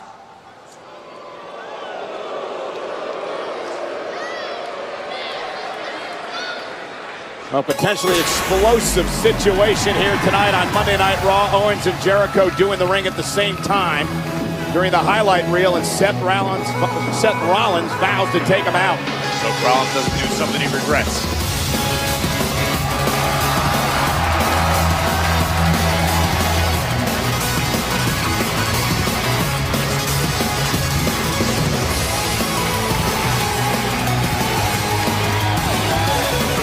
Time for the Cruiserweight division. Here exclusive to Monday Night Raw. And there's our Cruiserweight champion, TJ Perkins. The Raw debut of TJ Perkins. 24 hours after successfully defending his Cruiserweight Championship against Brian Kendrick. Ladies and gentlemen, speaking of Brian Kendrick, he has been granted a rematch for next week, live on Monday Night Raw from the Staples Center in Los Angeles. Perkins versus Brian Kendrick. Will Kendrick be able to complete his career renaissance when Monday Night Raw heads to Staples Center in LA next week, or will TJ Perkins remain our Cruiserweight champion? Los Angeles just so happens to be the hometown of one TJ Perkins.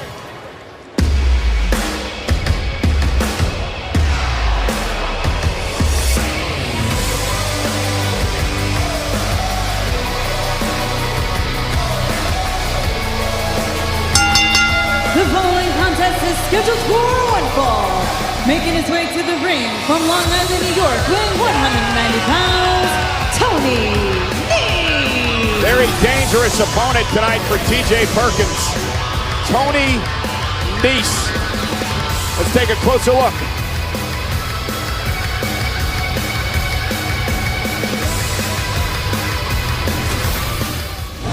Known as the premier athlete, Tony Nese is a very dangerous man.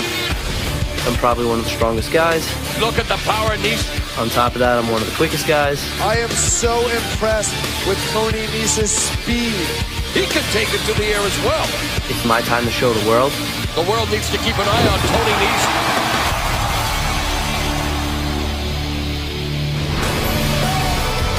So a very important matchup for Tony Nese tonight. A victory over Perkins would put him in the title hunt, perhaps getting him an opportunity at the winner of next week's match on Raw. It could definitely be argued that this is the biggest opportunity, the single biggest match of Tony Nese's career on a stage like this, Monday Night Raw. You know the premier athlete is looking to impress. TJ Perkins, of course, became champion, winning the Cruiserweight Classic this summer on the WWE Network. Tony Nese was involved in that as well before being eliminated by Brian Kendrick. And there, Corey, some of the strength that we talk about with Tony Nese. And they call him the premier athlete. He calls himself the premier athlete for a reason. At first glance, you might actually draw some physical comparisons to Neville. He's this hybrid blend of high impact, speed, and power. It's incredibly effective in the ring. And flash, TJ Perkins. Perkins, for much of the Cruiserweight Classic tournament, considered an underdog. But, has maintained the fighting mantra, do what they say you can't. Look at this raw strength by Nese. Yeah, but TJ lands on his feet and waist locked in the standing switch. TJ looking for the knee bar. This is the way that TJ Perkins knocked off Kendrick last night at Clash of Champions and won the Cruiserweight Classic. I don't think Tony Nese wasn't watching that match, scouting out Perkins. And Perkins lands on the apron, and Nese gonna make him pay. But TJ Perkins, look at Nese. Wow, not only power, but athleticism. Cartwheel down to the ground, ending in a super kick, and now Nese is on the move. Tony Nese launching himself over the top rope. There's a reason he's called the premier athlete. I was going to say, I will no longer argue with the fact that he calls himself the premier athlete. That was unbelievable. Cover by Nese on the champion and a kick out by Perkins. Nese has been impressive. Can Perkins get back into this live on Raw? And we are back live on Monday Night Raw, Cruiserweight Division. Exclusive to Monday Night Raw, TJ Perkins on your right, the champion. Tony Nese looking for a big victory here tonight as we, oh, look at this. Perkins looking to put Nese away. As the octopus hold in, both arms clutched back. Look at the strength there. Nese still powering out. Oh! Inverted gut-wrench suplex planted TJP. Nese cover, hook of the leg, and a kick out. Here's some of the cruiserweight action before the commercial break. Yeah, watch this. A cartwheel off the apron to the ground, ending in a super kick.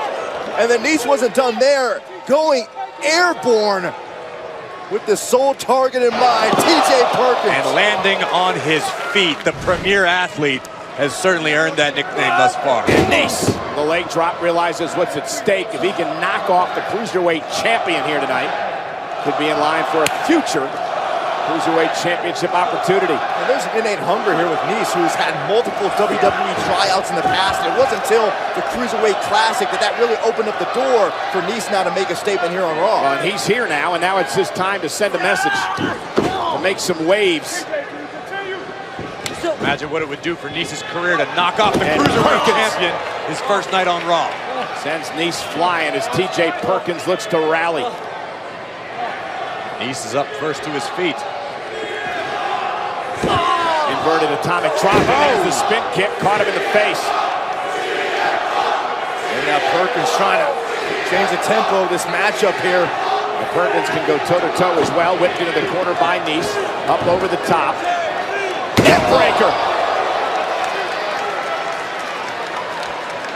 Perkins prides himself on coming through in the clutch. Double chicken wing. Oh! Into the gut buster. Could be it. For the win. Kick out by Nese at 2.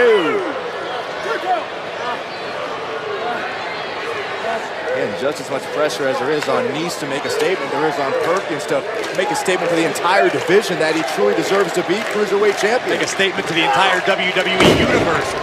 Maybe you've never seen the Cruiserweight division before. To be the face is a massive responsibility on TJ Perkins. TJ Perkins with the Eddie Guerrero there. That was his hero growing up. Great Eddie Guerrero as TJ Perkins looks to head to the top rope.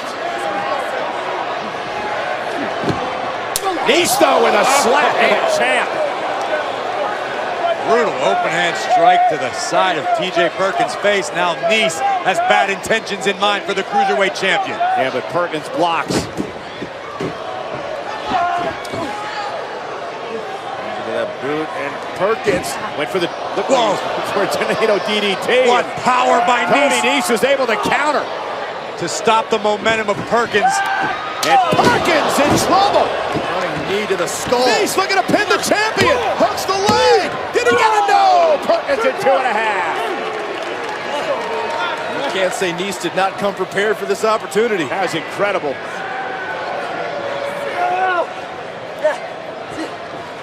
TJ lands on his feet, no kick to the spine. Probably not somewhere Nese wants to be. Wrecking ball drop kick.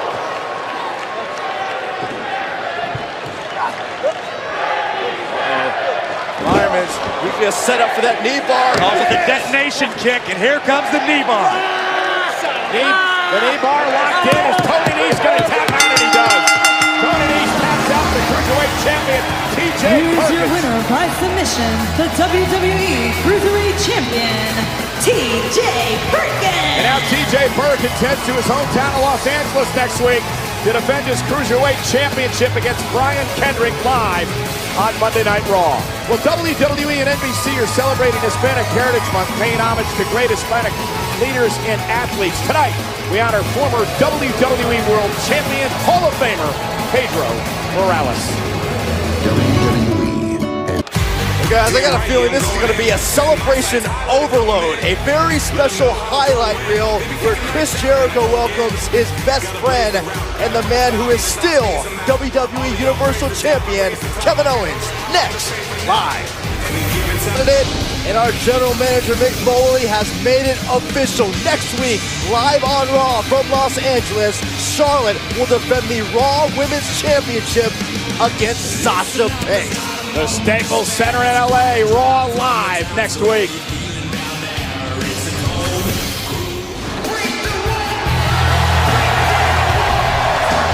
Highlight reel time.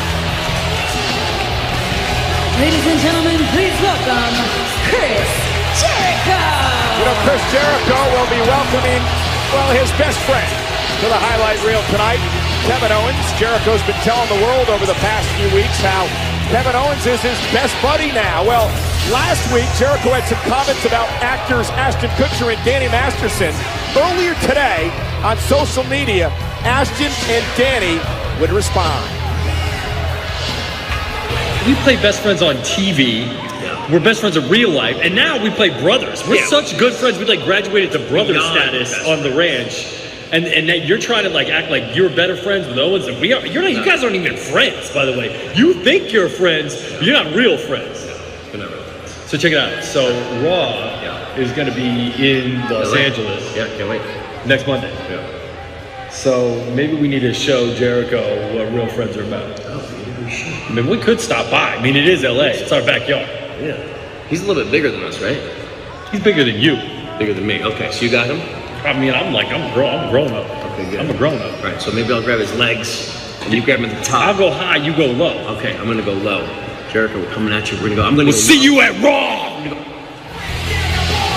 I was trying to drink it in, and then Kelso and Hyde, a couple of stupid idiots trying to keep their career relevant, interrupted me. Looks like they're coming to Raw next week, though.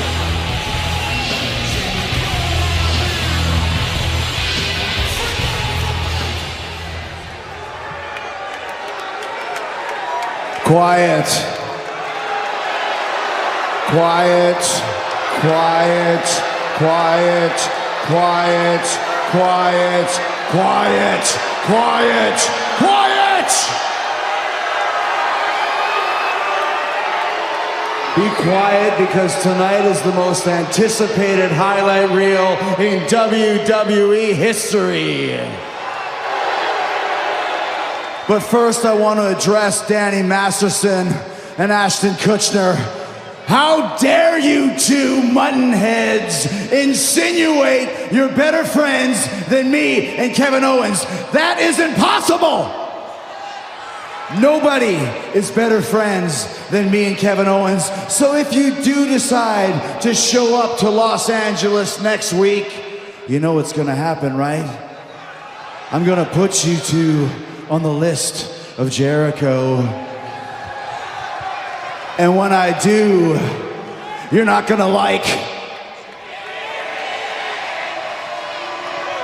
it. All right, let's get down to the greatest part of the show. Hey, hold on a second. I told you to shoot me from this side, okay? This is my better angle. You know what? You just made the list.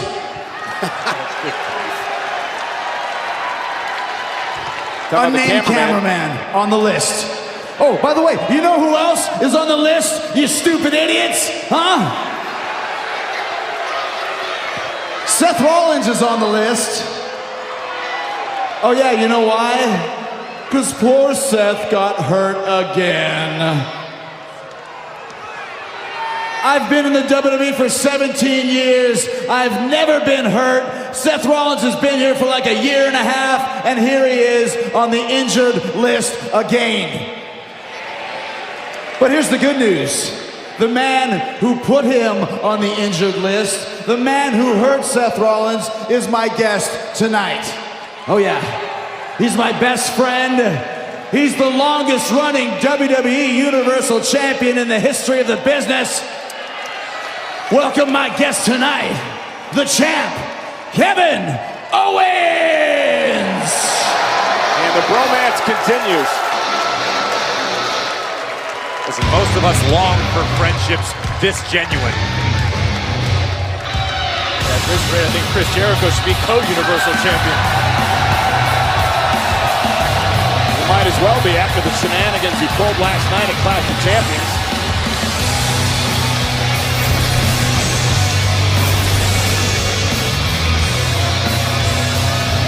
Well, I got a warning from my good friend Coach over on ESPN. Get ready, because the WWE Universal Champion Kevin Owens is coming your way Wednesday night, 9 o'clock on SportsCenter. Coach better ask his questions very carefully. That's right, or else Coach may end up on the list of Jericho. That could be disastrous for his career. Coach may end up with a pop-up powerbomb coming his way.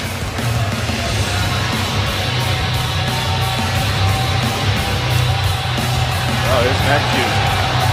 Why would you mock that, Byron? That's genuine affection for your fellow man. He has no friends. Please. Fair enough. Why don't you go call your mom, Byron? I'm busy. I will after the show. This is really nice. You like that? Looks expensive. Yeah, it's really expensive. It's a 6,500 Geratron 5000 right there. Cost $6,500 about 5 years ago. But let me tell you this, Kevin. A wise man once said, people have been led to believe that mediocrity is excellence. And that wise man was me. But last night, you proved what real excellence is when you showed the WWE Universe how a champion really should be. The epitome of a champion and a man that I'm proud to call my best friend. Thanks, Chris. First, let me address something. Now, usually I would be out here in a suit with my title, but let's face it, this is Cincinnati, Ohio. I wouldn't be cheering if I were you. And I'm not wearing a suit for the city that spawned a living, breathing, walking car wreck like Dean Ambrose. But now let's... He still owes me $17,000, you know. Yeah, you'll never see that money. He's a bum. Yeah. But let's talk about last night, shall we? Let's talk about how last night I proved to the world that I am exactly what I say I am. I proved that I should have been the #1 pick for Raw in the draft. I proved that not only do I belong in the main event, I am the main event. And I proved that I, not Seth Rollins, I am the man. Because not only did I beat Seth Rollins and retain my WWE Universal Championship, but just like Chris said, I hurt Seth Rollins. I put him on the injured list, but don't feel too bad for little Seth, no. Because you see what happened to him last night, well, that was karma. Because for 1.5 years, Seth Rollins walked around here and calling himself the man. And you know what? He was the man. Just look at the list of people he injured. The great John Cena. Yeah, his nose, you remember? The Icon Sting, even the Demon King, Finn Balor. You know what? Seth Rollins may very well have been the most dangerous man in WWE. Well, last night, I took out the most dangerous man in WWE, so you know what that makes me? The most dangerous man in WWE. Thank you. Hey, Kevin Owens, you know what they say about karma? Here comes Seth Rollins. Rollins said nothing was going to stop him from interrupting the highlight reel. Well, maybe this group of security have been sent out here. And you can see there,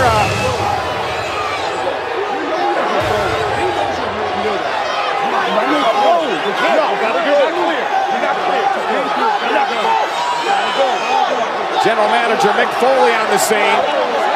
Rollins favoring his ribs. Foley, don't listen to these people. They're stupid idiots. Don't let them fight. Take him to the back where he belongs.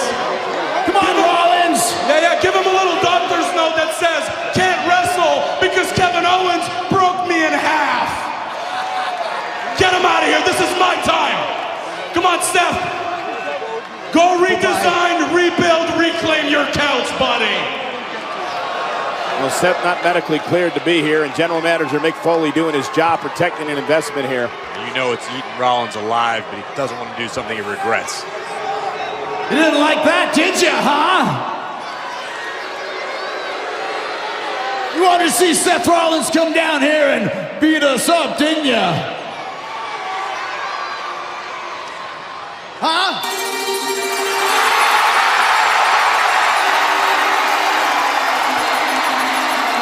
Now what? I think this is what you call a worst case scenario. For who?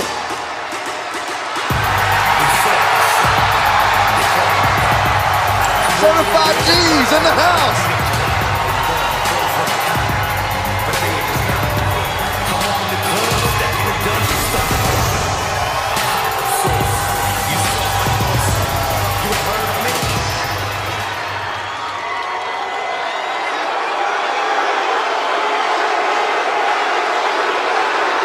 Microphones. My name is Enzo Amore, and I am a certified G and a bona fide stud, and you can't teach that. And this right here, this is Big Cass, and he's 7 foot tall, and you can't teach that. Bada boom, realest guys in the room, how you doing? Enzo has his own mic for sanitary reasons, so nobody catches what he has. Kevin.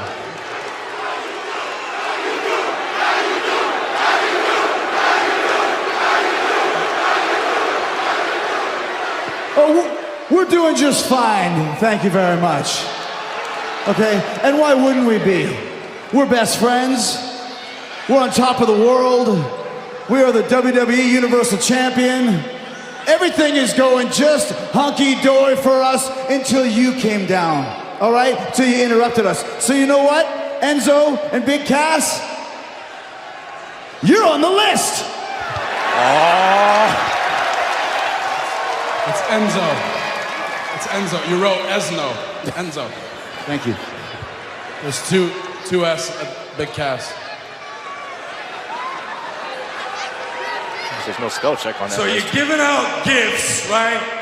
And you're making a list and apparently checking it twice for spelling errors. What does this guy think he is? Who are you? Santa Claus?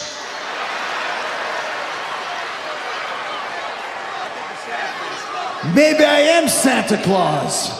Maybe I'll come down there and sit on your lap. Okay.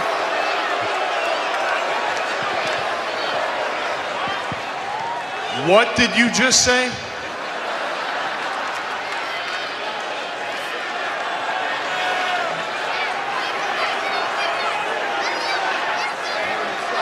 I didn't say anything.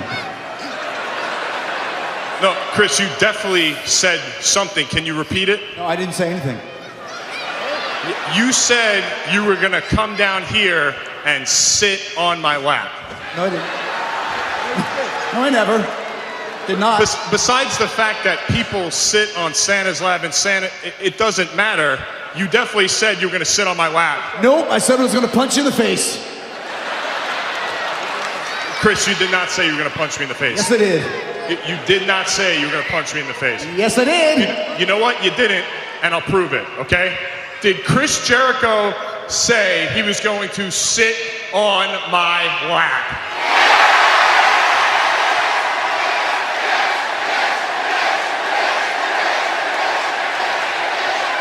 I think that confirms it. It doesn't matter what he said. I'll punch you in the face. How about that? I'll punch you right in the mouth. Yeah, we'll both punch you in the mouth, but unfortunately, we don't have a match with you two idiots tonight. Sorry. Well, actually, it's funny you should say that, because we just passed Mick Foley in the back, and he informed me and Enzo that we do have a match tonight.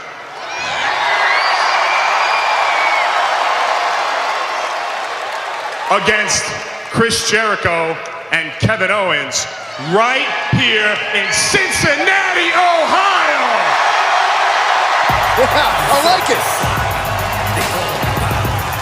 How you doing? Jericho and KO against Enzo and Cass live next. Here on Monday Night Raw in Cincinnati. Tag team action. Enzo and Cass against Jericho, right? Yes.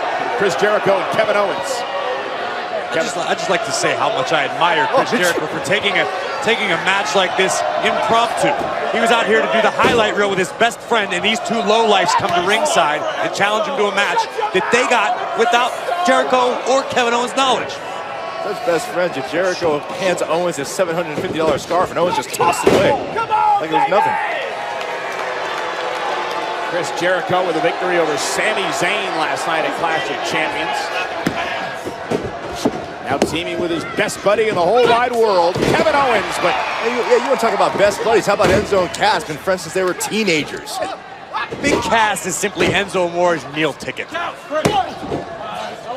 mean to tell me Big Cass hasn't held his own here on Raw? That's what I just said. Big Cass is the meal ticket. Enzo is the kind of guy who asked his grandmother for her Social Security number for Christmas. Here comes the WWE Universal Champion, Kevin Owens, who both he and Jericho were confronted by Seth Rollins earlier, but Rollins escorted out of the building. Not cleared to compete medically because of bad ribs suffered in the match last night with Owens. Big Cass, the 7-footer. He was involved in the fatal four-way match the night that Kevin Owens won the Universal Championship. Oh, and Enzo sent into KO. And now Chris Jericho sent over the top rope. There you go, best friends on the ground together. And how about a little air Enzo? What kind of best friend would throw their other best friend at other human beings? Answer me that, Byron. Well, it worked, didn't it? All strategy. And I suppose it's what you do when it comes to trash.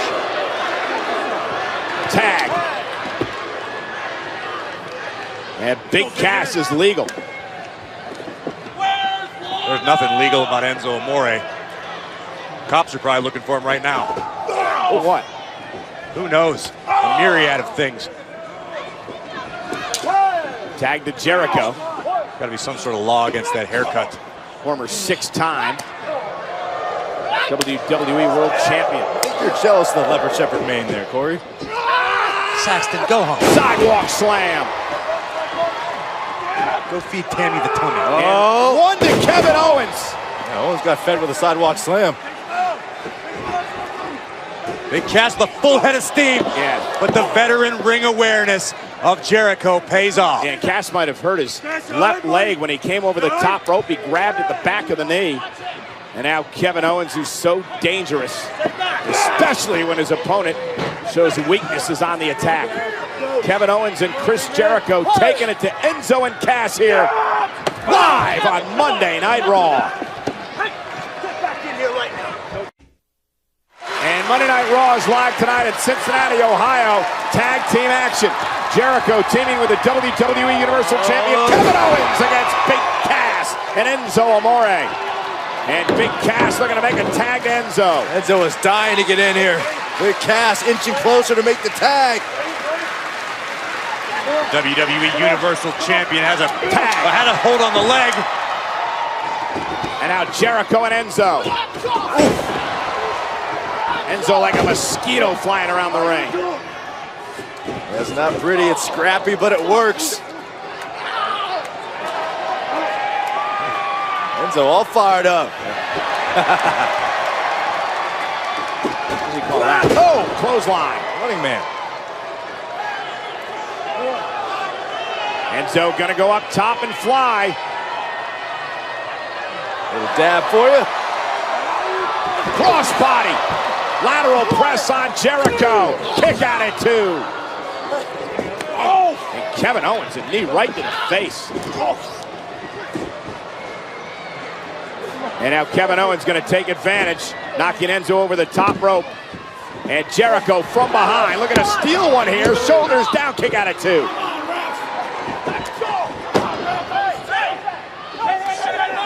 Enzo's doing a good job fending off Chris Jericho. Yeah, but not fending off Kevin Owens, the official over there with Big Cass and the double team by the two besties. Besties is right, on the same mental wavelength. It's like they knew what each other were thinking. Oh, man. In fact, I know what Jericho and KO were thinking. They just despise Enzo Amore. I guess you have something in common with him. Now just mocking Enzo. That's the most entertaining thing. Oh my God, let's do it again. Do we have another championship we can give Kevin Owens for that?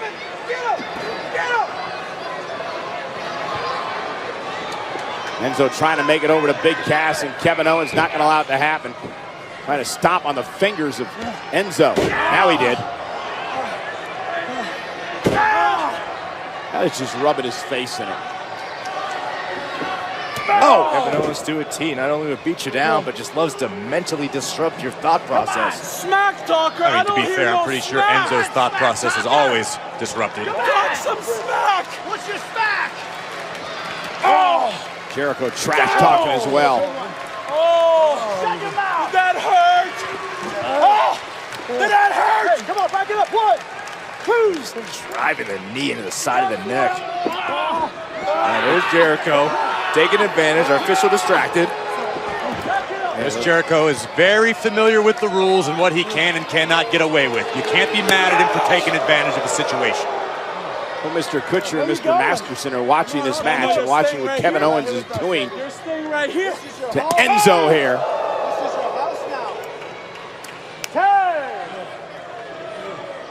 To the credit of the best friends. Working well together here. Quick tags, keeping the fresh man in.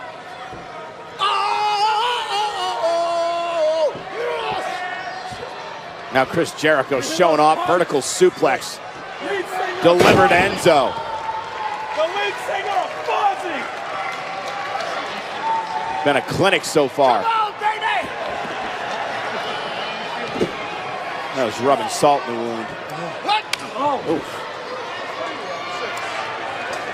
You notice that's probably why they're such good friends. There's so many similarities. Both Jericho and Kevin Owens like to beat you down and talk to you the entire time. Mental wounds to go with the physical.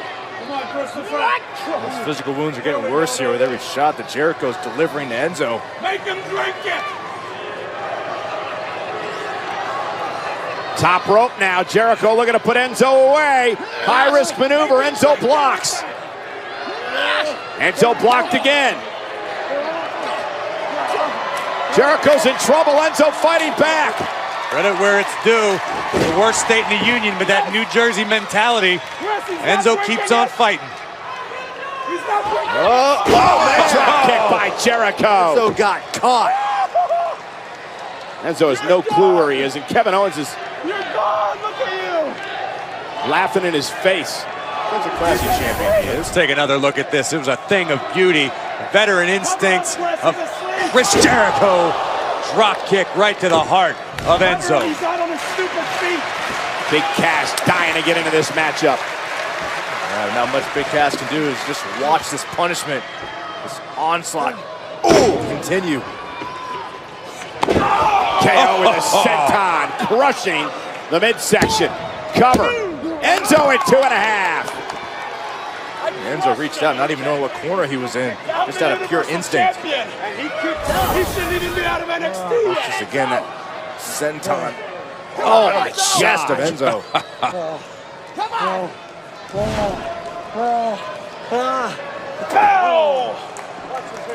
Kevin Owens just likes to beat you down. Punish you, make you suffer, talk to you about it.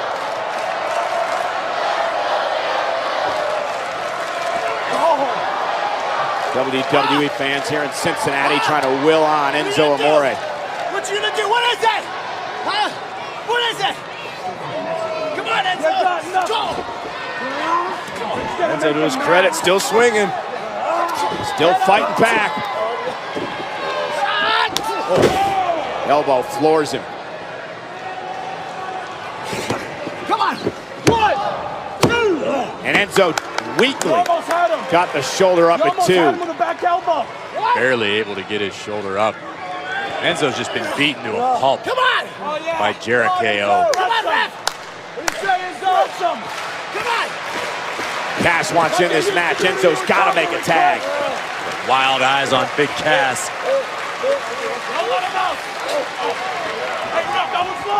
Couple knees there. Enzo gets his separation, but once again, yeah, wicked clothesline. Lion Salt with the knees up, right in the nose of Jericho. Desperation maneuver by Enzo, but Zoe is still a long way from his corner and his tag team partner, the 7-footer. Enzo's getting closer. Almost there. Tag to Owens and tag to Cass. And Big Cass with a shoulder tackle. Taking out Owens, taking out Jericho. Power display of Big Cass, all fired up here on Monday Night Raw. Fall away slam.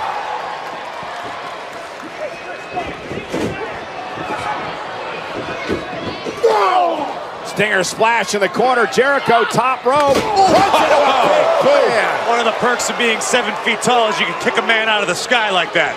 Cass slamming Kevin Owens. Time for the Empire Elbow. How you doing? With authority.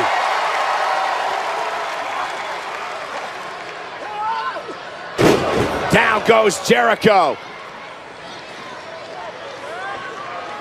And now Cass. Oh, went for the splash. Owens moved out of the way. Skull first.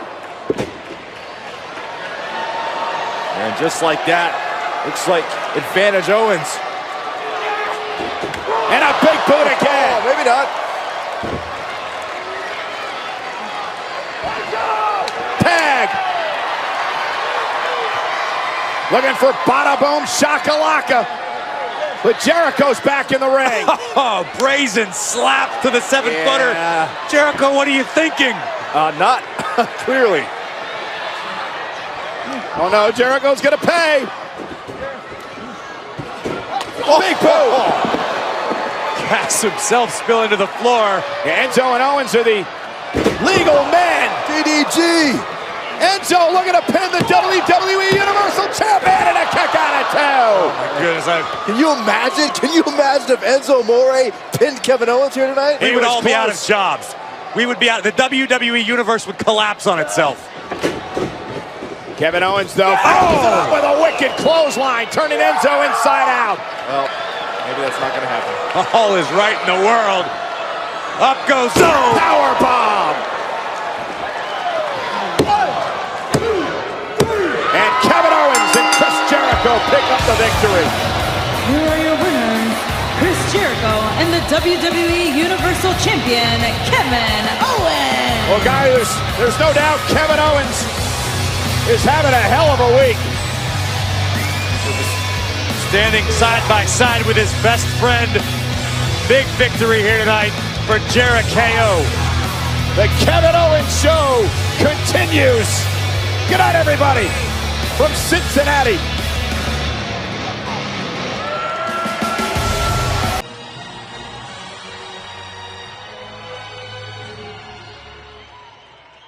And now, America, I ask you to stand up and put your hand on your heart and welcome the true American hero.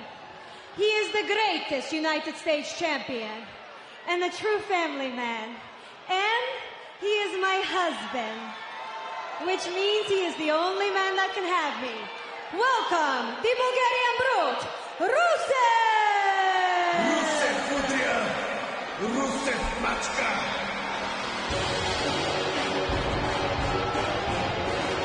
The former United States champion with an opportunity to get his title back in 2 weeks at the Hell in a Cell pay-per-view event in Boston. For the first time in his career, Rusev will be locked inside Hell in a Cell against the United States champion, Roman Reigns. And this rivalry between Rusev and Roman Reigns has been escalating for months. It seems almost fitting that they finally have the opportunity to settle the score inside Hell in a Cell.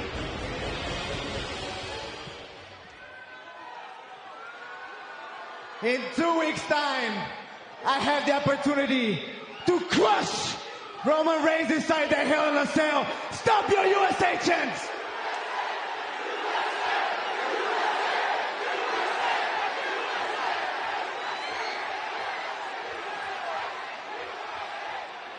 Kasi hindi pa rin sa kartatera.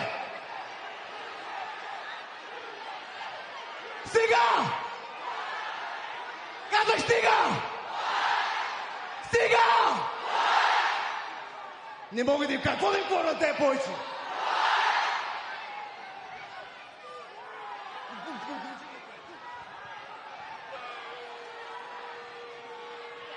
Okay, listen up. All of you need to understand that my husband is not only the greatest United States champion of all time, as his wife, yes, as his wife, I know that he is a phenomenal family man. Unlike all the weak men sitting here with your pathetic family values.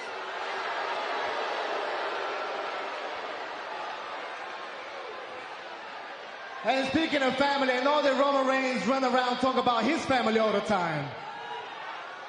We get it, Roman, you have a family and that's good for you. I know you have 700 Samoans sitting around a campfire, dipping a turkey leg in mayonnaise and following every move that you do. And what else they do? They crack coconuts in their head, they bend their face and walk around, they're just stupid. Well, my family are civilized. So what or not what, WWE Universe, I would like you to meet the Rusevs.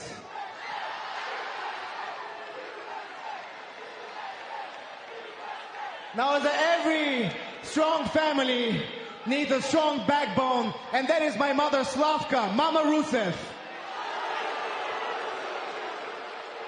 She's the strongest woman I know, much stronger than any of the American women. She's also two-time world rowing champion. You see, this is what it means to be a champion, unlike all the women here that are nothing. And she is gorgeous, so beautiful. I understand that a lot of you do not like your nagging, annoying, incompetent mother-in-laws, but I love this wonderful, strong backbone of the family, mother-in-law, Mama Rusev. Hey, don't you dare boo my mother! Don't you dare boo my mother! I didn't know they legalized stupidity long in this state.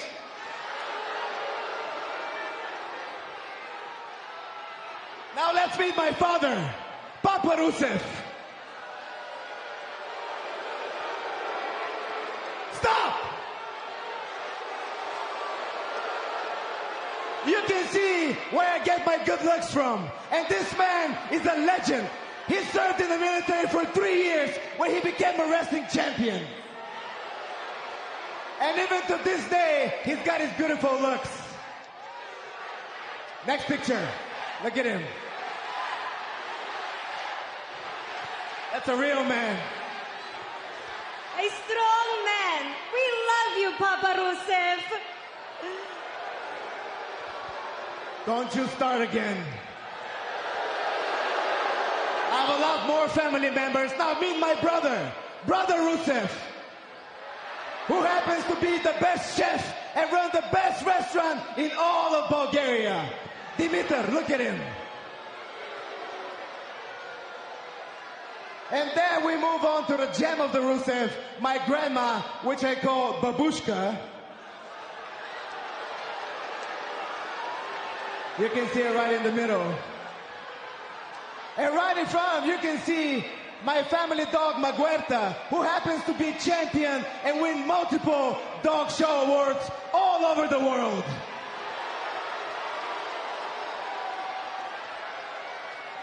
And we have more.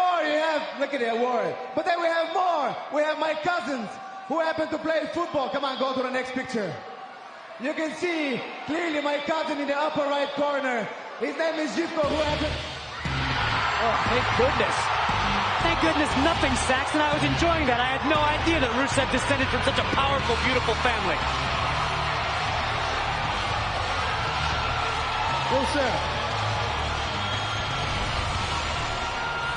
Rusev, you're right about one thing.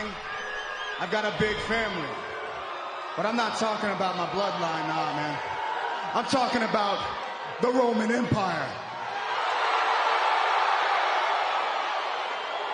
But I gotta be honest, man. You don't look anything like your handsome dad with a sweet, sweet mustache. You look more like the family dog. Hey! You can disrespect my family all you want, but you can't disrespect me. I can do whatever. I can call one time, and you can be... Hold on. You gonna make a call? Who you gonna call? Now, he ain't gonna call the Ghostbusters. He's gonna go ahead, call your cousin. Call your brother. Call your daddy with the mustache. Call your mom. It doesn't matter, because at Hell in a Cell, it's just me and you, one-on-one. And there's only one way in and one way out. And when I'm done with you, the only place you're gonna call is 911.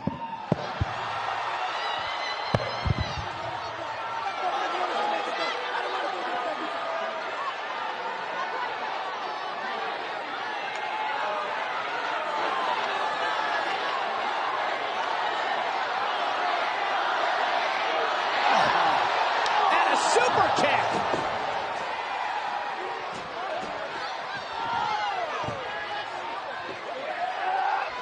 And now Rusev continues the assault. Lana walked up and slapped Roman, and Rusev from behind his fight. Super kick Reigns, caught him off guard, and now this. Yeah, Rusev apparently hurt enough. You heard Rusev, you can insult his family, but you can't insult him. No.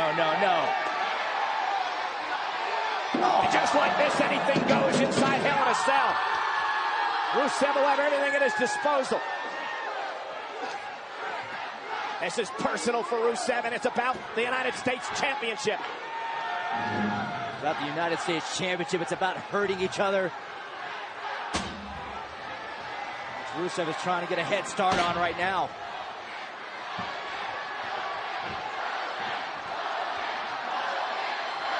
These two men have beat the hell out of each other. Looks like Rusev looking to put a stop to the Roman Empire before you even make it to Hell in a Cell. But Roman Reigns is fighting back now. And another kick from Rusev, stunning Reigns into the steps.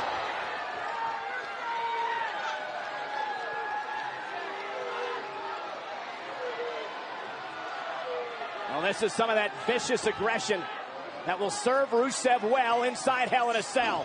And you can feel the disdain, the disgust that Rusev has for Roman Reigns. And now on top of steel steps, Rusev crushed. I said Roman Reigns is not going to make it to Hell in a Cell. Rusev's going to end it all right now. An accolade to the United States champion. This could win Rusev the championship at Hell in a Cell. But tonight it's about punishment. It's about pain. There's no one to stop Rusev.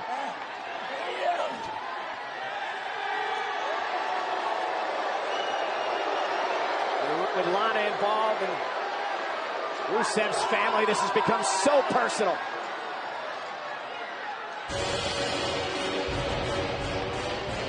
Well, this is how this all started. I want you to watch Lana and watch Rusev behind her.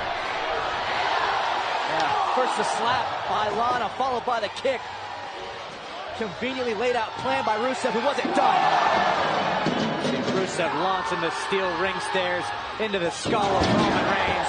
Then turnabout launching the skull of Roman into the steps. And guys, right here, you can almost hear the vertebrae slipping out of alignment. The muscle spasming in Roman's back as Rusev tears him apart.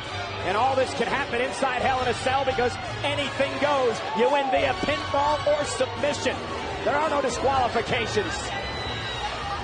Well, ladies and gentlemen, Goldberg was the most dominant superstar ever in WCW with the most consecutive wins in its history. But he would also dominate at WWE as well. And the challenger Charlotte sit down with WWE Hall of Famer Lita to share their thoughts tonight.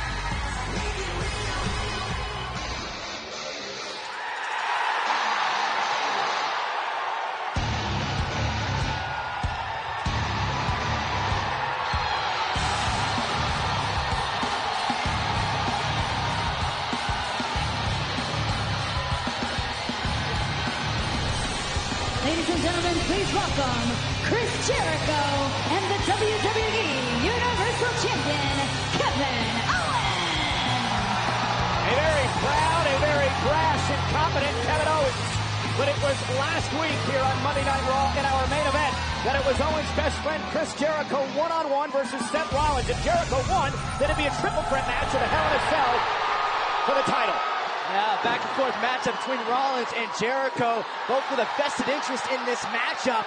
But I'll tell you what, Seth Rollins able to pull out a victory and ensure that it will be him one-on-one against Kevin Owens at Hell in a Cell. And then Kevin Owens would try to ambush Seth Rollins with a cheap shot.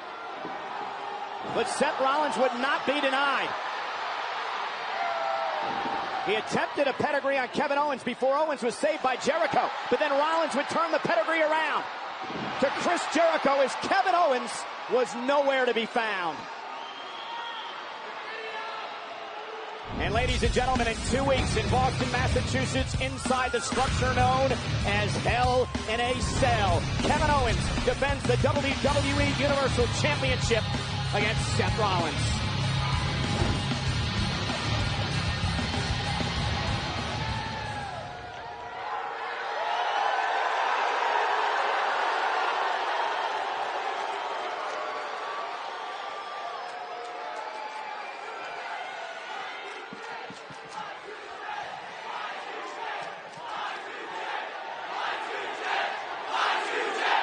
You know, if you idiots don't mind being quiet for a bit, I actually have something pretty important to say. Your stupid little chants can wait. See, at this point, there's no denying it anymore. Something is absolutely crystal clear, and that's Mick Foley has a personal vendetta against me. He really does. Why else?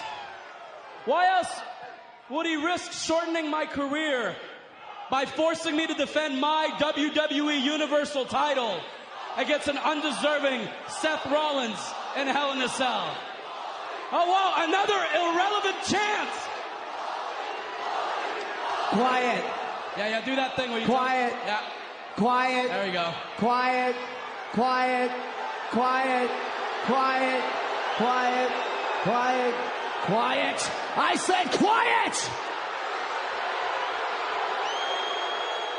I'm going to tell you what's going on around here, Owens. Foley does have a vendetta against you, and he's got a vendetta against me. But let me just explain this. Everybody is asking, everybody's saying that it's like a reward to be in Hell in the Cell. Okay, everyone's talking like it's a badge of honor. It's not. It's a nail in the coffin, and I'll tell you why. It's the most barbaric, dangerous, destructive structure ever created in the WWE. It's violent, it's evil, and the fact that you're in that match, the very match that ended Mick Foley's career, is a travesty of justice and proves that Foley is a stupid idiot. Yeah, you're absolutely right. You know what? Fortunately, I have a lot more brain cells left than Mick Foley does. I'm a thinking man's champion, and I'm smart enough to know how to make sure that Hell in a Cell doesn't break me like it broke Mick Foley. See, I will not let this match shorten my career. No, the only person whose career will get shorter is Seth Rollins, because he's getting in that cell with Kevin Owens. Damn right.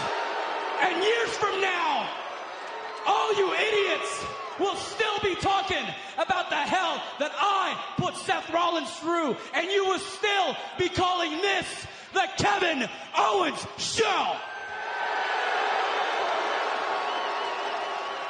You know, even more so, I'll take you one step further. It's still going to be the Chris and Kevin Show, because I should have been in that match with you as a three-way in the Hell in a Cell. I should have been there, because it's obvious I can beat Seth Rollins. I mean, look at the list of greats, of legends, of Hall of Famers that I've beaten in this very ring. From Shawn Michaels to Rey Mysterio. How about this one? I beat Stone Cold Steve Austin and The Rock on the same night. On the same night! Bet you forgot about that, didn't you? How about this? I beat The Undertaker for the world title in this ring. Okay? So if I could beat all of them, you know I sure as hell could beat Seth Rollins. And the reason why I didn't beat Seth Rollins last week, well, it's obvious. It was due to bad officiating from the referee.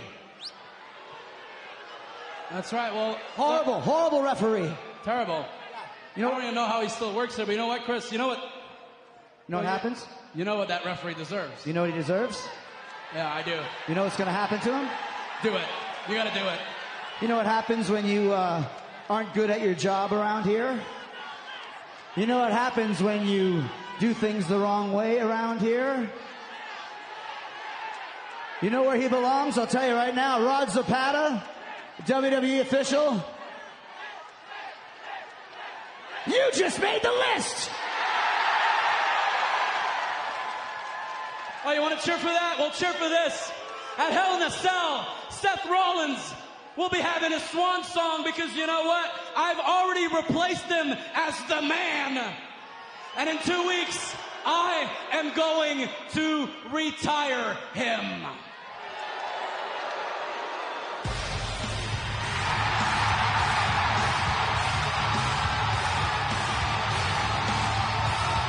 Here comes the man that Kevin Owens claims he's going to retire. With the mood Rollins has been in lately, I'm not surprised. He's got something to say about it.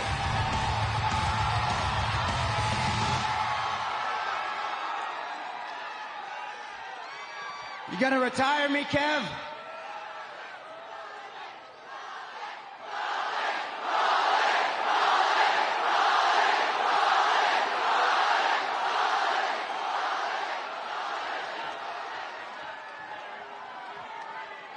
You know, Chris, if you're gonna put something on that list, why don't you start with that terrible scarf of yours? I mean, while I'm looking at you, you can add those rinky-dink tattoos on there, your tacky little haircut, your creepy mustache, and how about those trunks, Sparkle Crotch?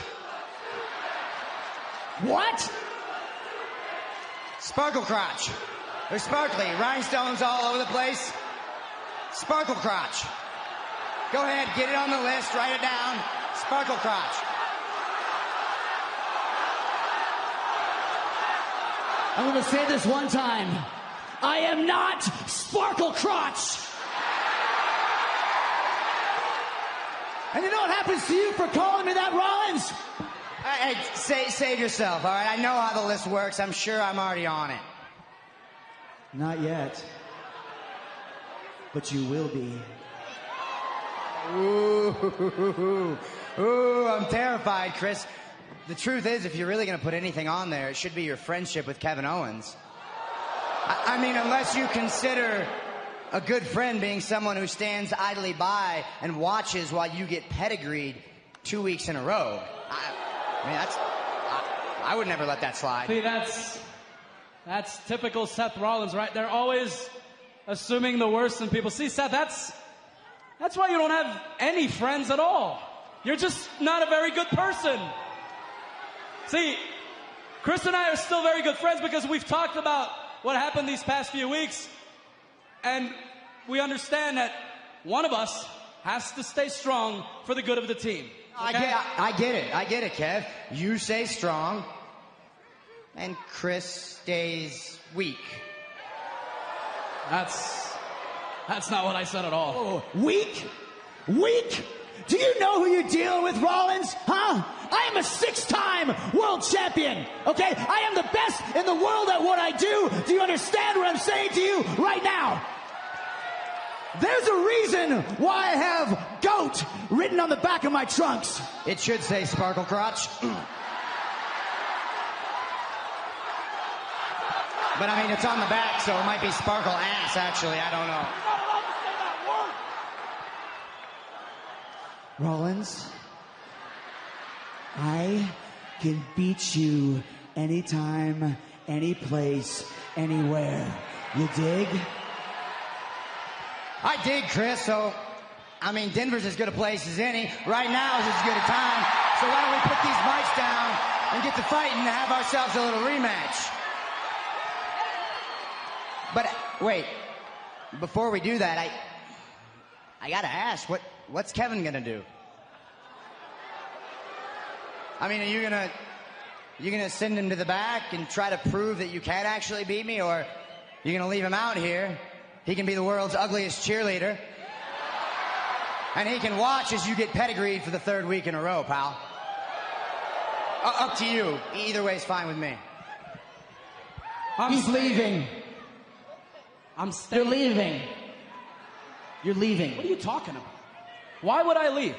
You don't want me out here these past few weeks haven't exactly... I know what happened the last few weeks. That's why I think it's best if you leave right now.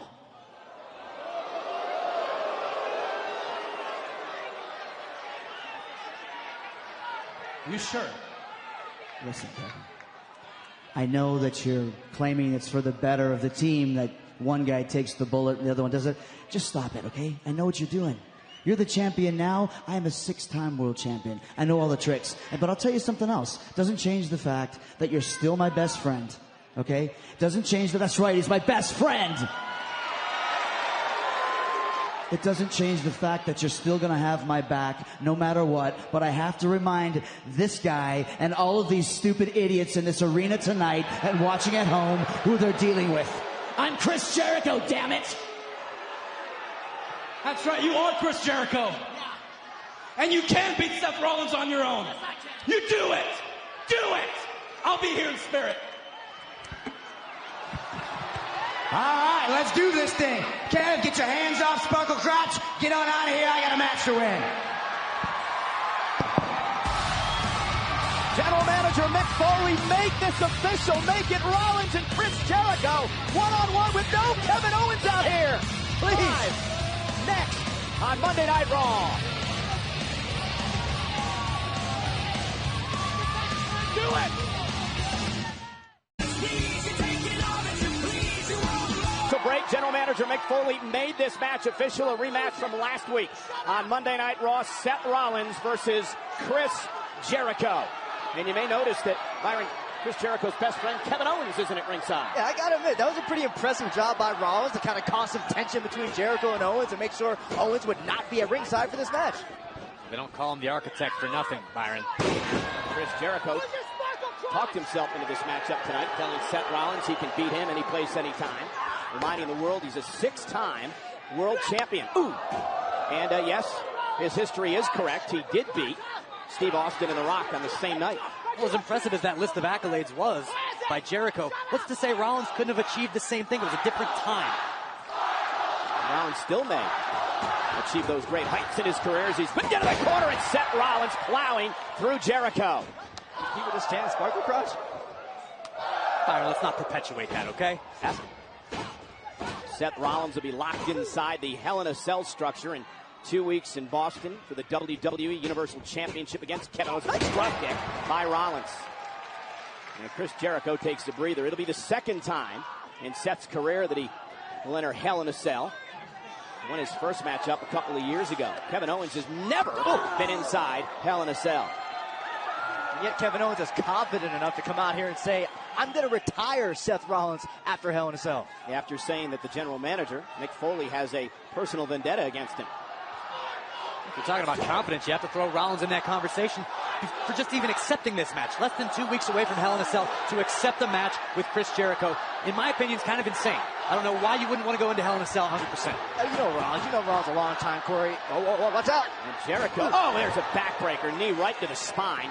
Chris Jericho into the cover, hooks the leg, wraps the arm, and a kick out of 2. And Rollins has said himself, every scar that I earn, every battle I got to go through is one step closer to making it back to the top.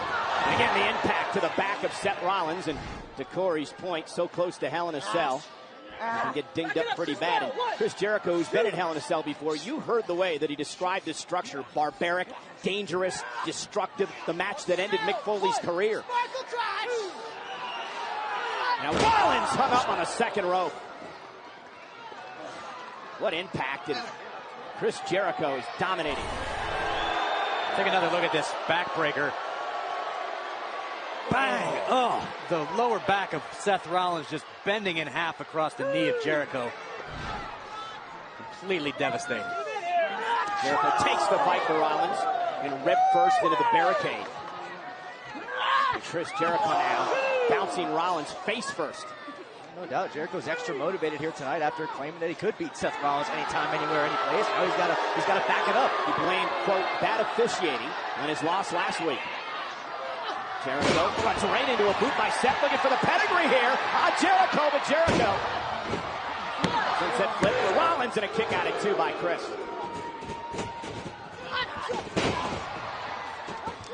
Seth Rollins now building momentum. Can't imagine what it would do for the already confident Rollins to pick up another win against Chris Jericho here tonight. Yeah, but what would it do if he lost? Well, it could have the opposite effect. And Rollins, oh! Into the cover. Can he put Jericho away? Near fall for Seth Rollins.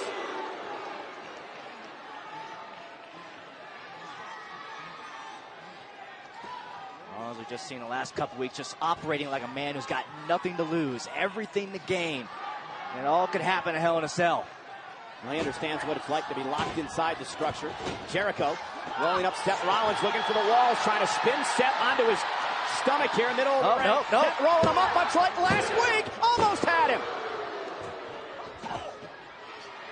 Again, go for the pedigree. And this time Jericho sends Rollins over the top rope to the floor. But Seth Rollins, here's Jericho. There's the drop kick. Here's the experience. And Chris Jericho has Seth Rollins reeling live on Monday Night Raw. Back live on Monday Night Raw, and guys, it's been all Chris Jericho over Seth Rollins during the course of the break, but that could be the opening Seth needs. Big opening for Seth Rollins, but the question is now, what can Seth do to recover? Because he's taken a lot of punishment in this matchup. Corey Jericho favoring the hamstring as he came across the rope as Rollins moved out of the way. An injury like that can slow you down just a half a step, which is all you need when you're Seth Rollins to take advantage. Here's Jericho with a missile drop kick from the second rope, and just like that, Jericho back in control. Cover again, and another near fall for Jericho. No Kevin Owens at ringside.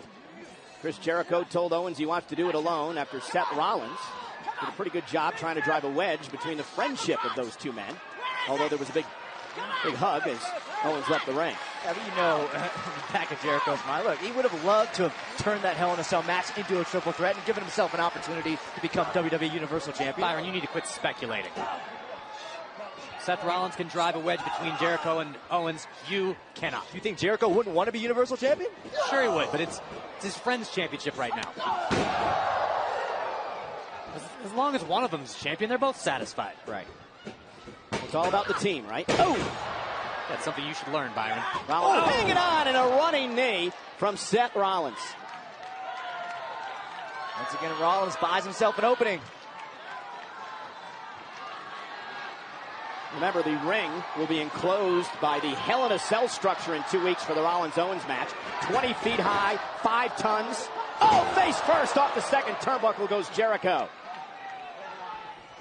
And now Seth Rollins starting to feel it. Sling blade, down goes Jericho. Cover by Rollins, isn't enough to put Jericho away, and a kick out. And remember, guys, inside Hell in a Cell, you only win via pinfall or submission. Unlike a traditional steel cage match, because there's a roof on the structure, there are no escapes. Completely different mindset, completely different set of rules, or lack thereof.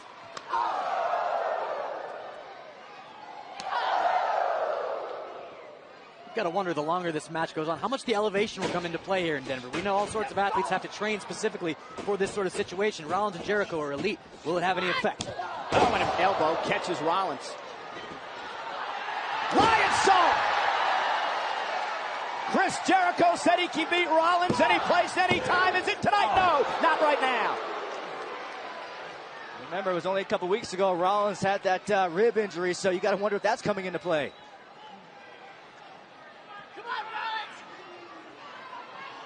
And remember, Chris Jericho delivered a knee to the back, focusing on that midsection, really off the get-go of this matchup. And Jericho looked like he was setting up for a pedigree. No go. And a knee right to the nose. Falcon arrow by Seth Rollins. Isn't enough to put him away. And did he get it? No, 2.5. Just barely. Barely Jericho got that elbow, that shoulder up. Take another look at this. Bang! Right to the bridge of Jericho's nose.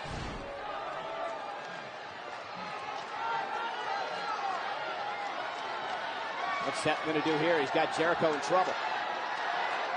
Time is ticking. Rollins got to hurry.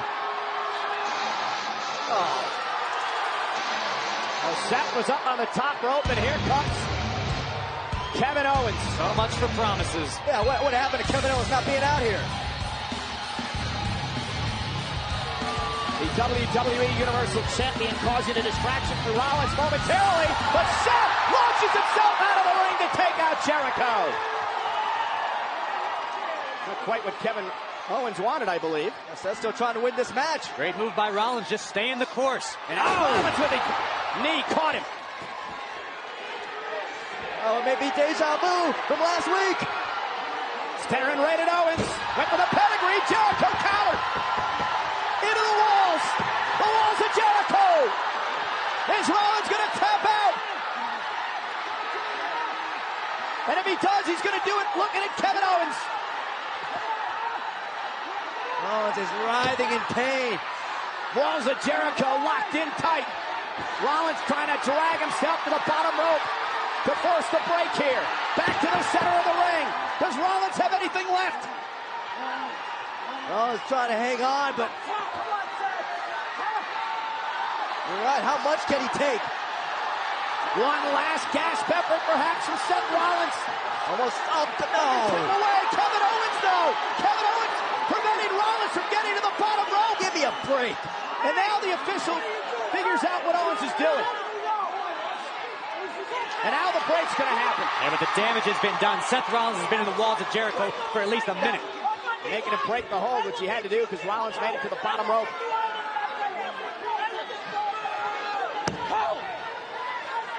Oh, your point, Corey, the damage was done to Rollins. And look at Rollins from behind.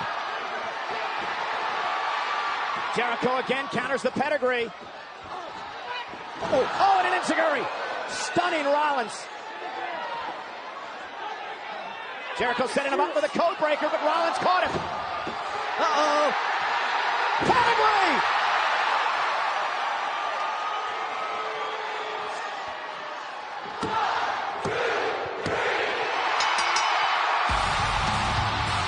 Here is your winner, Seth Rollins.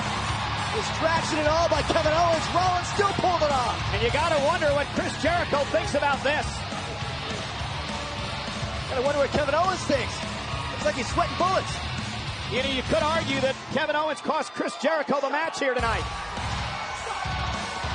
And Jericho didn't want him anywhere near ringside. There won't be an argument after Hell in a Cell.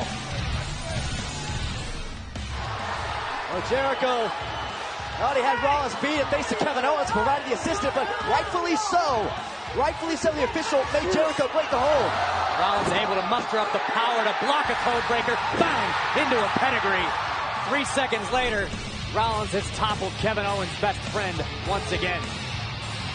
Well, ladies and gentlemen, switching gears now. If you don't believe me, you can see it all on the WWE Network. There was only one Goldberg, one of the most intimidating and intense superstars of all time, who had a storied career in both WWE and WCW. The legend began 19 years ago when Goldberg had his debut match on WCW Day Nitro. Newcomer here in Bill Goldberg, a man we know absolutely nothing about, but he is making his debut here on Monday Nitro. Pretty agile for a big Goldberg. And a big power slam. Vertical suplex here, got him up. Combination slam, 1, 2, 3. And wow, Bill Goldberg out of obscurity. What a debut for Bill Goldberg. That was number one because Goldberg would go on to win 173 consecutive matches, the longest such streak in WCW history. And tonight, he returns to Monday Night Raw to answer a challenge from Brock Lesnar for one more match. Goldberg is live tonight. Now, and earlier today, WWE Hall of Famer Lita had the opportunity to sit down with the challenger for the historic Raw Women's Championship match inside Hell in a Cell at Charlotte, and it's next. Welcome back to Monday Night Raw. We want to send a special thanks to Airborne for breaking out of hell, the official theme of WWE Hell in a Cell. It's off the album Breaking Out of Hell, available now on iTunes and Spotify. And a very special guest here tonight on Monday Night Raw, the governor of Colorado, John Hickenlooper, is here tonight, courtesy of an invitation from the Goldberg family. The governor here to see Goldberg return to Raw for the first time in 12 years, live tonight. And we are in Denver, Colorado, ladies and gentlemen, 2 weeks away from history being made in Boston. I still can't believe we're going to see it for the first time ever. Raw Women's Champion Sasha Banks defends against Charlotte inside Hell in a Cell. The question is, How do these two ladies really feel about this match? Well, Hall of Famer Lita sat down with both, starting with the Queen. Oh, man. And ladies and gentlemen, Charlotte and Sasha Banks will sit down with the Hall of Famer Lita here tonight. Up first, the challenger, Charlotte. Charlotte, thanks so much for sitting down with me. Of course. Can we just go ahead and get right into it? I want to see where your head's at going into this. Absolutely.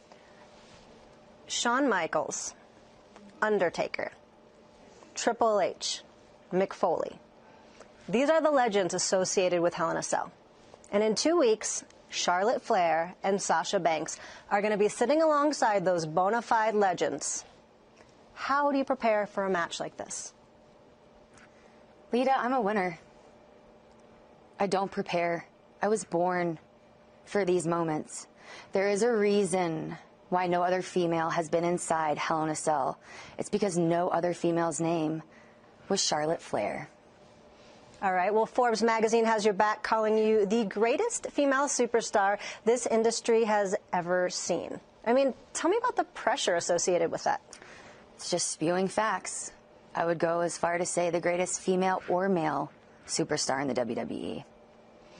All right. I like the confidence, but however, do you feel like you took advantage of Sasha Banks at all in your match with SummerSlam? I mean, we know she's been out a few times this year and that she was potentially not 100% going into her match at SummerSlam. Let me ask you this. Is there a reason why I'm the two-time women's champion? Is there a reason why I have won 12 straight pay-per-views? It's because I am durable. It's because you haven't seen me whining that, oh, I'm hurt. No. A win is a win. All right, but so if you are going to prove yourself as the best female superstar that this industry has ever seen, isn't it better to beat the best at 100%? You're looking at this entirely the wrong way. That's why I am the very best. Because I am always 100%. When the lights are on and I step into that ring, everyone knows I am the woman. You are absolutely entitled to play by your rules, but let me ask, does it bother you at all that the WWE Universe, they're in full support of Sasha Banks, and let me remind you that you will be facing her at Hell in a Cell in her hometown of Boston? Well, first of all, Sasha will need her hometown. And secondly, that's why I pity Sasha. I've never needed the WWE Universe. I've never needed anyone to help me. I've never needed anyone to cheer for me. I am genetically superior. I was born for this. It's in my blood. Do you think anyone in the WWE Universe knows what it's like to walk in my shoes? No. That's why Sasha needs the universe. That's why Sasha needs to wrestle me inside Hell in a Cell in her hometown so she can have all those fans cheering for her. Because who knows? Sasha might not be 100% that day, but you know who will be? The woman who's won 12 straight pay-per-views. I don't just talk the talk, I walk the walk. She might have beaten me on Raw in LA, but I'm the best. She's the best. On any given day, one of us is better than the other. And at Hell in a Cell, she better believe that I will be the woman to beat. I will be the 3-time women's champion. Nothing will stop me. Well, the Queen seemed supremely confident, but later on to come tonight, Lita sat down with the reigning women's champion, Sasha Banks. We'll hear what the boss has to say about her rivalry with Charlotte and defending her title inside Hell in a Cell. Still to come tonight.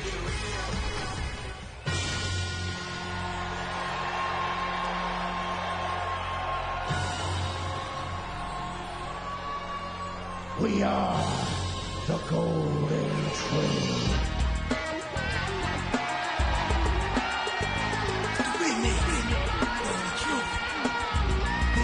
For you, here we go. This one for you. You want it, you got it, the golden truth. What's up? What's up? What's up? There's a reason Mark Henry's been the golden trim. The shining stars try to rip him off. We'll tell you all about it. 6-man tag team action. Live next. What's up? It's It's the 30th anniversary of the Royal Rumble this January, and for the first time in 20 years, the Rumble returns to San Antonio, Texas. Tickets available right now. You've never seen a Royal Rumble? Now is your opportunity. You don't want to miss it. Put it on your bucket list. Meanwhile, back here live on Monday Night Raw, the Shining Stars set to be joined by their tag team partner.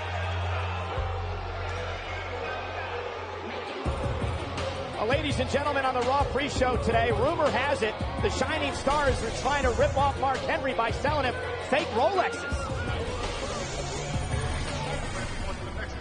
And we are going to partner up and make it # make it a win. That might be Titus Brand right there. That's right, that's right. So we have a proposal for you guys, a little one. If the three of us can beat the three of you tonight, then you will have to buy all the watches. All of them. All Now, of be them. ready. You going to get a tell time today? You going to get a tell time now? We're not getting the message all right. Deal, Deal, deal, deal. deal. You guys out there. Boy, you're a man. You're a good man, boy. Why did you shake his hand? No, why? I did not shake his hand. He shook mine. There are the watches. R-Truth did shake his hand, so I guess... I don't know why everybody's so upset at the Shining Stars. R-Truth made a deal. A deal's a deal. Six-man tag team matchup. Golden Truth and Mark Henry against the Shining Stars and the Titus Brand. I'd rather invest. Cover up. Kick out. I'd rather invest my life savings into a lemonade stand than buy a watch off the Shining Stars. I'm sure you had plenty of those as a kid, Byron. Byron, if all you could buy with your life savings is a lemonade stand, you've done very poorly for yourself. Deep arm drag now, and Goldust goes to work. How about this Titus Brand combination with the Shining Stars? How's this going to work out? It's a strategic alliance, Saxton. It's good for business. Could you imagine? Oh, wow, what a leg sweep by Primo. Could you imagine Titus Brand bed sheets and linens inside the Shining Star Hotel? God. It would be beautiful. Don't force me to imagine that. Cover. Almost had him kick out it, too. So you're saying they'd embroider like the bathrobe and stuff? Sure. What would you put on it? Ton? This is why you're not in charge of a worldwide brand like the Titus Brand, Cole. Bed Bath and Beyond, anything ever imaginable. Jeez. Goldust whipped into the corner with authority from the physically dominant Titus O'Neil. Now he's mouthing off with the world's strongest man, Mark Henry. Titus does a lot of talking. Did you see the press conference he held after his loss last week? Hey, he broke the microphone. And it was attended by one reporter. Yeah, once again, conveniently, Tom Phillips, the only one present to get Titus's exclusive comments. Hey, that just goes to show you that Tom Phillips is a slightly better journalist than you are, Saxton. You weren't even there. Oh, that nobody else was interested. It's a growing brand. It's a process. Empires aren't built overnight. Power slam by Goldust. Not even going to touch that one. Yeah, it takes hundreds of years. And Goldust now needs to make it to his corner and make a tag. Epico in trouble as well. Tag, here comes Titus, and here comes R-Truth. R-Truth made the bet, so better do some helping out for his team here. Titus Brand isn't looking so well at the moment. A split by Truth and then a heel kick to the face. Ooh, ow. Double ow. Right to the back of Titus's head. R-Truth cover. And a Shining Star saving the matchup. Spinebuster. Epico get rid of Goldust. R-Truth getting rid of Epico. Mark Henry made the tag. I don't think Titus has a clue that the world's strongest man is legal. You mean about the tag? And look at this. Mark Henry caught. Uh-oh. Titus O'Neil, the world's strongest slam.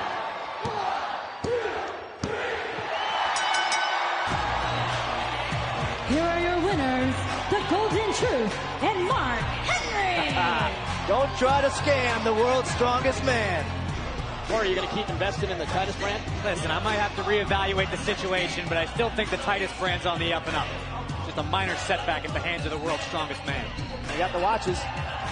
Well, ladies and gentlemen, in 2 weeks at Hell in a Cell, we know that the New Day will put their over 400-day reign as tag team champions on the line against Cesaro and Sheamus. But coming up next, Big E goes one-on-one with Sheamus. 420 in Denver. On Raw.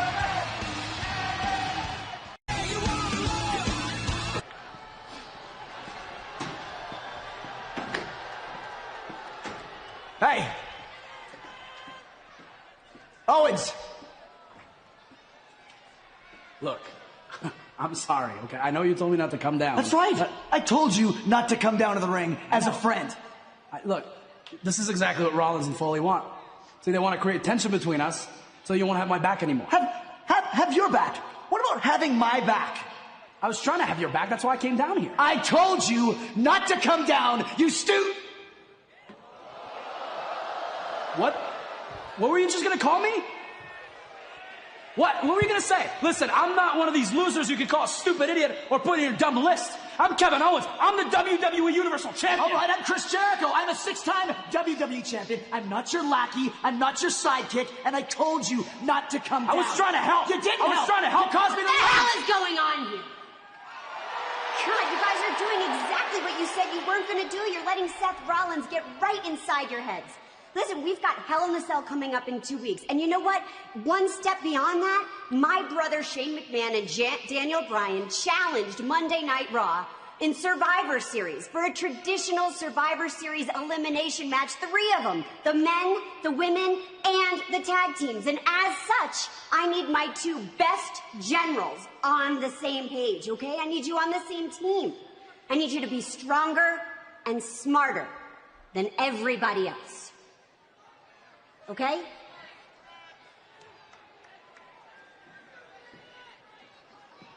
told you not to come down. Just trying to help.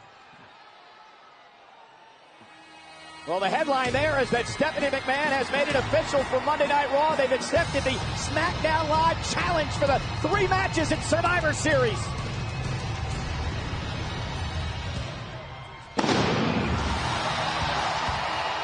Hey, they're actually coming out together. Well, kind of. It was unique. It was interesting. I'll give credit to Cesaro and Sheamus for that. And taking a page out of Sheamus's playbook from last week, I believe that Cesaro is on Facebook Live right now. This is what it looks like on Facebook Live. There he is. You know, Sheamus tweeted last week, hashtag not watching Cesaro. I guess this week it's hashtag not watching Sheamus.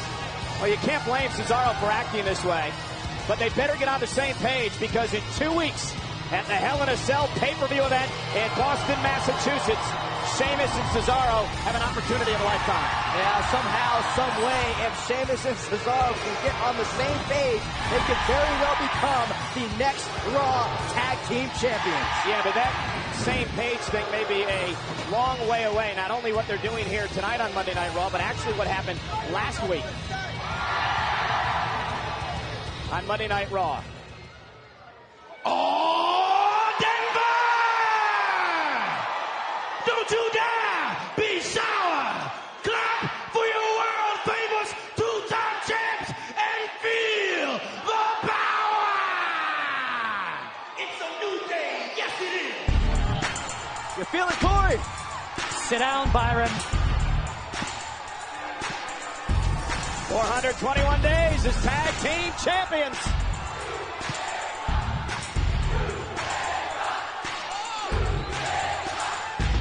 Man, I wish Biggie would just one time throw a box over here. Go over and get one. You got Please, Saxton, any reason for you to leave the table would be a godsend. I'm not going anywhere.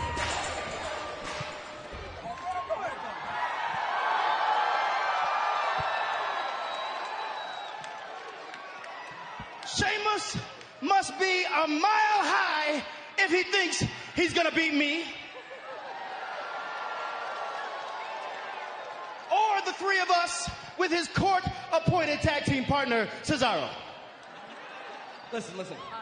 The 2 people currently running to become the president of the United States would make a closer-knit tag team than Cesaro and Sheamus. Now let's take last week, for example. Kofi defeated the more handsome, suave, debonair, and hitman-looking-esque of the 2 in Cesaro. And if we're being honest, I mean, these 2 guys are so out of sync that I was able to beat Cesaro when I wasn't even at my best. I mean, we all saw me slip on that springboard last week, and I still beat him. And tonight, do you know who Big E's gonna be? He's gonna beat Sheamus. He's gonna gonna put the whooping on Sheamus because, as we all know, Sheamus is a big old steaming pile of hot human garbage. Seriously. In real life. And that's the same Sheamus who was too busy putzing around on Facebook Live. Putz, man. You stay putzing. He is a putz. You're a putz, man. Sheamus is a putz. Putz, bro. To even help his partner. And that is why you cannot say Sheamus without saying shame. Shame. Shame. Shame. Shame. Shame. Shame. Shame. Man, I bet these two guys aren't even friends on Facebook. But honestly, it doesn't matter if they're friends on Facebook, friends on AOL Instant Messenger, MySpace, if they share a WWE Network subscription, or if they're pen pals. Because at Hell in a Cell, we are going to show these two exactly why for the past 420 days, we have legally been your WWE World Tag Team Champions! Oh, I am hungry. Because New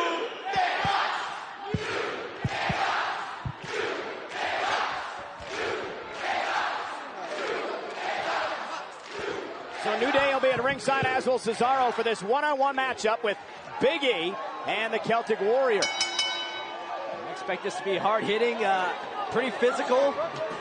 Two of the hardest hitters in WWE. Yeah, pretty physical when you've got the Celtic Warrior who's just been insulted as hot human garbage. He's a former world champion. Let's remind everyone the reason that Sheamus and Cesaro have been put together as a tag team. They had the best-of-7 series, but there was no definitive winner, so Mick Foley, who had promised a championship opportunity to the winner, gave it to both Sheamus and Cesaro in the form of a tag team championship match. The prize is right there in front of Sheamus and Cesaro. The question is, can they just put their egos aside a little bit for the sake of becoming a champion? Oh, man, what a suplex by Sheamus. The power of the Celtic Warrior. That is a 300-pound Big E. Sheamus lifting him up like he was nothing. And Sheamus with a shoulder to the gut. And now the 275-pound Sheamus with a running high knee. And Big E follows it up with a clothesline. New Day, tag team champions, approaching the record set by Demolition of holding the titles for 478 days. And Sheamus blasting through Big E. Now Cesaro remains on Facebook Live. And again, let's take a look at Cesaro live on Facebook Live. Oh, we've got a running commentary on this match. Maybe you can take your job, Byron. I like Cesaro a lot better on a human level. Not very nice. Sheamus with a number of uppercuts to Big E. Now the official warning Sheamus. Whoa. Launched over the top rope by Big E. Sheamus a very physical style. Think about this. If Sheamus and Cesaro ever get together on the same page, what a force they could be as a tag team. You're absolutely right, but the problem is they're never going to get on the same page. These two detest one. We've got 2 weeks to do so. Time is ticking. Get your cameras out. Oh, Sheamus on the apron. What is Big E going to do here? A splash onto the apron. Big E said Sheamus wasn't going to beat him tonight. Big E may very well have just shattered Sheamus' spine. Look at the height by the 300-pounder crashing down onto the Celtic Warrior. Of course, Francesca number 2, the trombone in the background. And now Sheamus catching Big E, though. What a rolling senton. Again, so will that. Sheamus and Big E. Physical battle continues live on Monday Night Raw.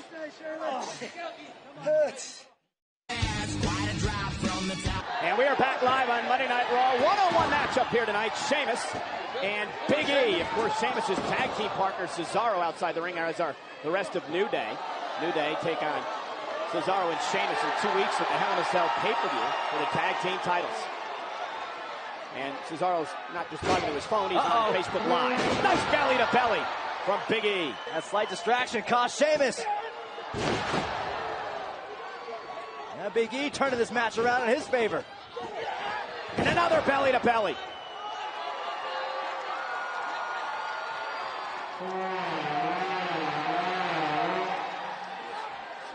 And now the 300-pounder, Big E, going for a big splash. Sheamus got his knees up right to the midsection. Now Sheamus rolling up Big E. Is it enough to put him away? And a kick out at 2. Irish curse backbreaker. Cover. Kick out. Another near fall for Sheamus.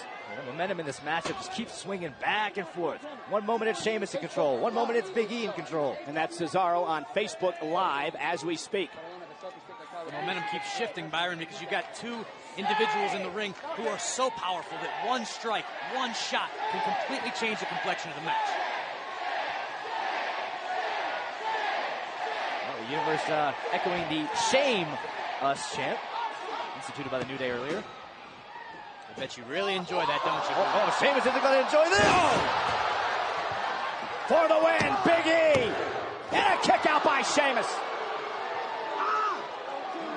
Man. Oh my God!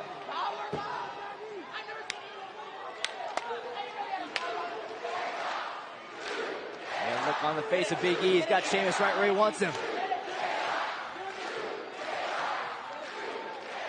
Could be the beginning of the end. Oh. Sheamus with a rake to the face of Big E. Referee's view is obstructed. White noise. Is that enough for Sheamus? No, and Big E powers out again. You can really sense the frustration now for Sheamus.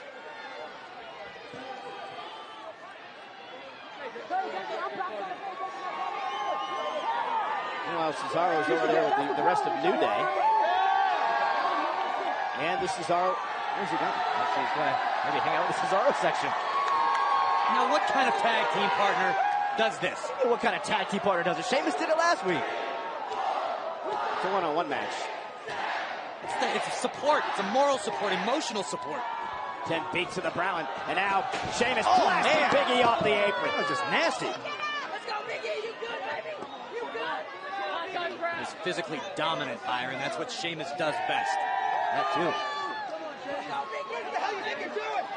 This is my match, you muppet! Huh? Come on, Eve. My match! See what I have to deal with every He's going to focus on this match and not worry about Cesaro.